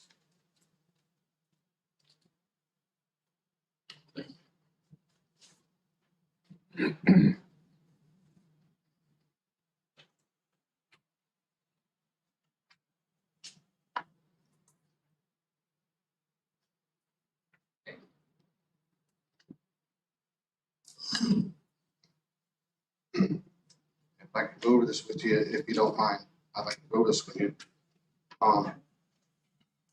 Just to show you some of the things. If you look at the page where I actually wrote down what employees would get what raises, the second page of that highlight, it shows you what City of Alachua, City of McClain, and City of Stark start their employees for. 19% higher than we do, 20% higher, and 24% higher. I got an employee who's been here 15 years. He doesn't make what the city of Alachua and McClenny are start board. And he's been with the city for 15 years. I'm scared that, you guys have set some standards now for raises and stuff. Like I said, this is the fourth year in a row I put in for these guys, trying to get them helped out, moved up. And I'm not asking to move them up higher than me, but I'm asking them to bring them up comparable so I don't lose them. I got one person now who applied for a job in Antarctica, so he can go to Antarctica and make 6 months what he makes here in a year. And I got a feeling if we don't do something with our salaries and our employees and get some kind of compensation to keep them here, we're just gonna become a training ground. I'm gonna be turning over, I'll be hiring a kid in fresh, training him, he's gonna get his license, and he's gonna go somewhere else where he can start for $3, $4, $5 more an hour. So when you are making your decisions, like if you look, he's been here 15 years, he's making $14.89. And if you look at these other places, they start at $16.83 to $18 an hour straight off the floor. So position comes open. Alachua is not that much further from where he lives here, you know, and it's rough out there. So, like I said, Mr. Green made a comment that, you know, everybody's putting in for stuff this year, but I just wanted you guys to realize this is the 4th year in a row I've done this. Now, I've outlined state and federal median wage pays for the positions under my division. We're not close. And I'm not asking to bring us up to them, but I'm asking to try to get our employees up to where they don't leave. Mr. Mayor, may I comment? So one of the things that's a little different in your department is a lot of your people are certified. Is that correct? We have to be licensed. And so I think this is a little bit different of a process than what we've been talking about generally. I mean, he's got licensed people that are going to get a tiny raise to go from $14.89 to $15. That is exactly the area where we need some raises to the certified people. It's going to be crucial that we don't lose our good people to cities that are close. I mean, the guy in Alaska, I mean, I can understand that. If you can double your pay in 6 months, that's one thing. But to leave because you can make, it looks like about $5,000 difference by going 20 miles, that's not acceptable. So this is an area also where we're going to have expense training them, certifying them, and moving forward. I could definitely see entertaining some of the proposals that Mr. Osborne put together. I think that's something we should look into pretty deeply. Back when the Evergreen study was done, I put that page in there too, where it talked about our employees back then and how far they were underpaid back then. Like I said, I also pulled out the wage for not only the state of Florida, but the nation. And it's got all the paperwork's there. And like I said, I've been doing this for 4 years, and every year I bring 2, and this year's the first year Ms. Fields actually took me serious. Now, also in the back, you'll see where I redone. It is calling for 3 upgrades. Okay, 3 different positions to be upgraded. But you'll see that I've rewritten every single job description. And I did that to actually show you guys a more accurate of what these employees do. The job descriptions we have right now are 6, 7 lines, and it doesn't accurately account for what these employees do and what the responsibilities are. You got to figure these people are responsible for every citizen in this city and a lot of citizens in this county, the water that they drink, to make sure that it stays clean and stays safe. This, that, and the other. So I would, you know, really appreciate it if you could look through what I presented to you before you make a final judgment. So, Mr. Mayor, I think we did give the city administration clear direction on what to do personnel-wise. Mr. Osborne makes a great point, and I know that it's been challenging for years for him. So we will have to vote on this budget that's passed. And so if the administration would look at, I'm assuming you've already provided this to the city manager. Yes. As a request. So if they would look at that, so that way we could compare that before we pass the final budget. I wouldn't want to change the direction we've already provided here in the workshop. But if it is warranted, we need to make sure that we're aware of that. So when we pass the final budget, What is we in can his address budget it. currently is what his agent's budget right there. Right, but I'm talking about the new direction that we gave when we started out this meeting. So I just want to make sure that we're able to compare, and if we need to add to address the concerns, we can, but not in the workshop. We've already given direction for what we're going to do for personnel. And I think that would go also for, you know, the water, wastewater, and the spray field. Anywhere we're dealing with the certified employees, I think that's really a big issue because, and this is one of the big problems with this state mandate.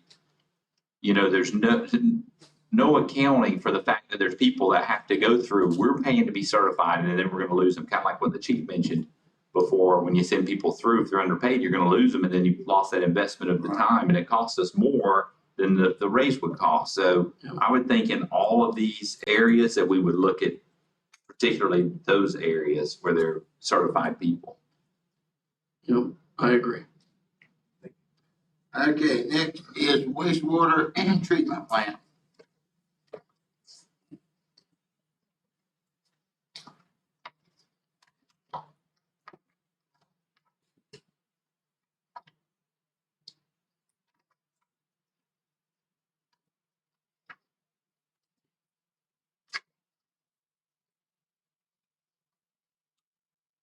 Mr. Mayor, I had a question for Cody up front. So the professional services, I saw there's a big drop there for the engineering services.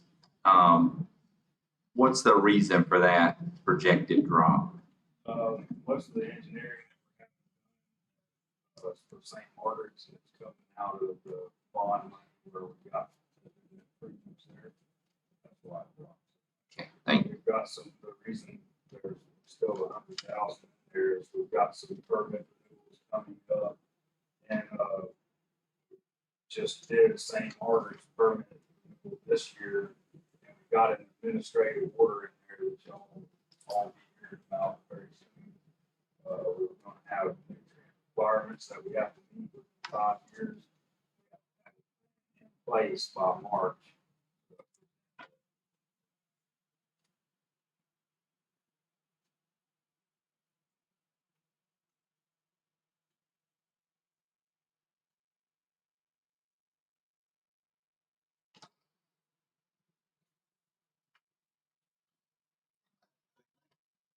All right, it's a spray field. There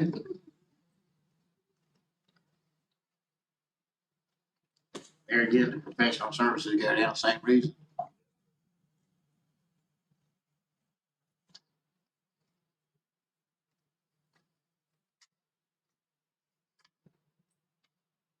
Got anything else? Great, all right. Now to distribution collection.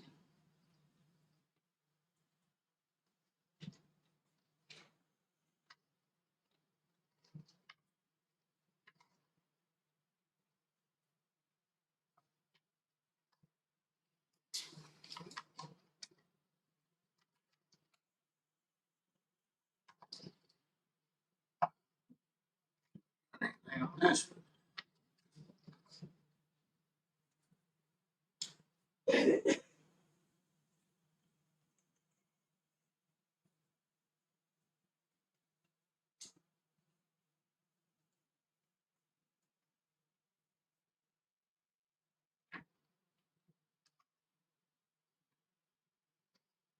You got anything?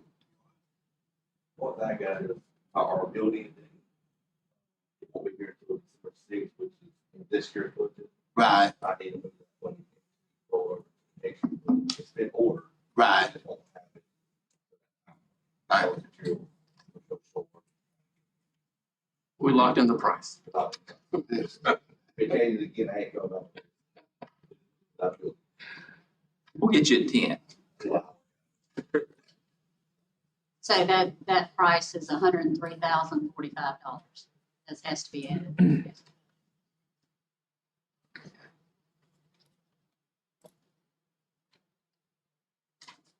Got anything? Nope. All right. Easy. We got construction. Sorry. If we go back to the wastewater budget. Sure. each have budgeted this year. So that's mine.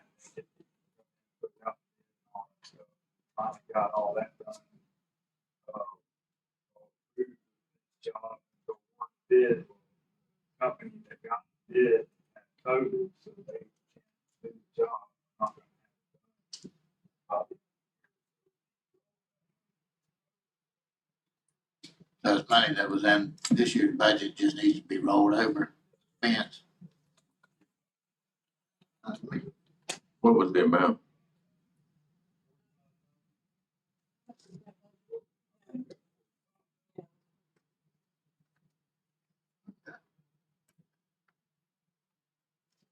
That kind of question, how many acres did that cover?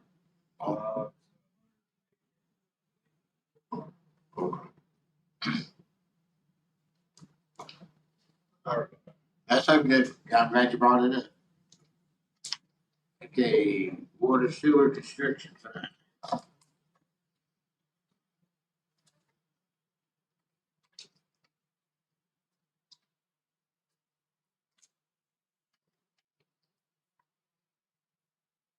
Any questions on that?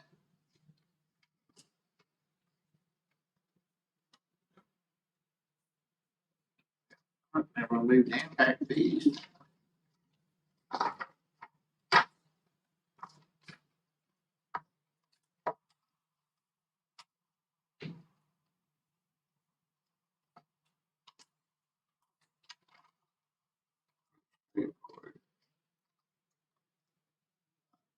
Ready for gas? Why'd they put that like? I got questions on gas.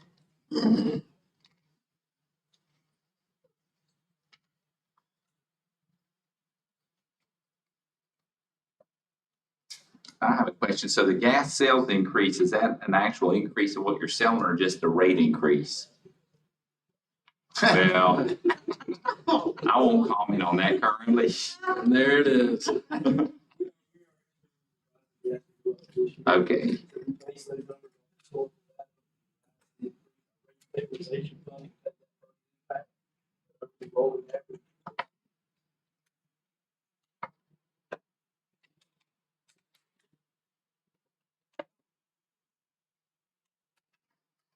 What's the increase we've seen with Warner and that group coming online? Has it been a pretty good volume increase or?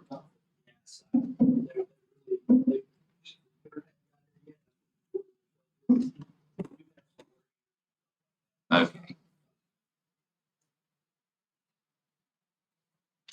And how are we doing with the transition program or the rebate program?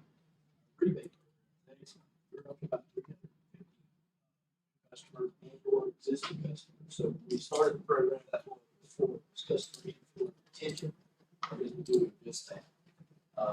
Hopefully that number will keep going up. I do know that as an average, being a member of Florida Gas Utility, the city of Lake City has the best program out there. And that program's not subject to sunset anytime soon, is it?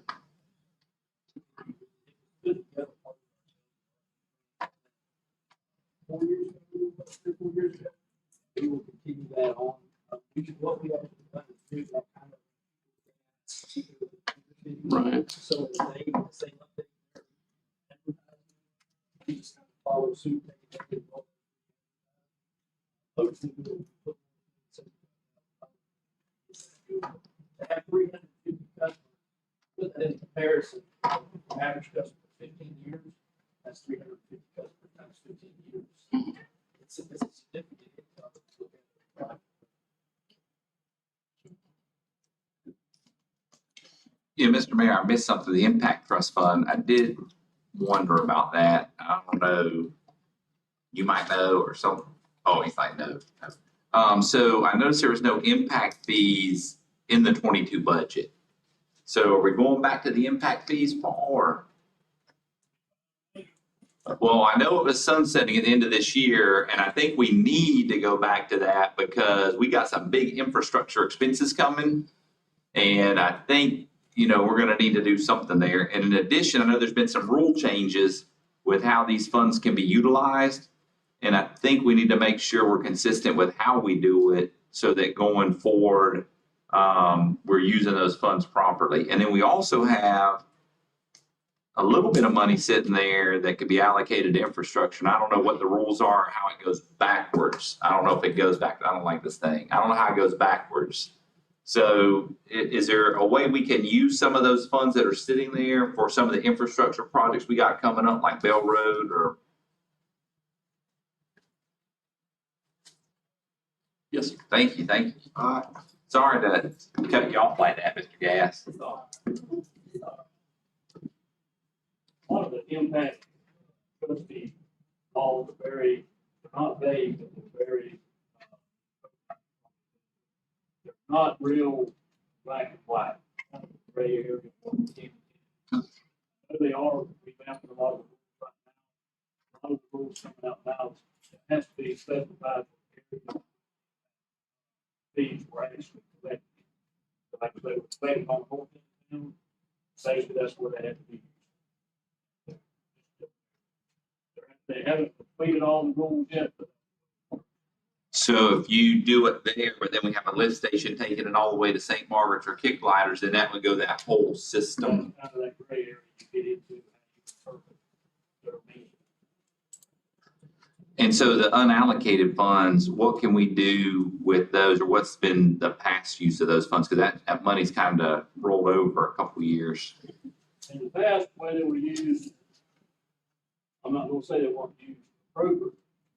What they were used for in the past was say like if they, like lease place or something like that come in, they were given that money to put the infrastructure in. So that's kind of a gray area, whether or not that's what it's used for. It's actually supposed to be to keep not impede, help growth and help development for this.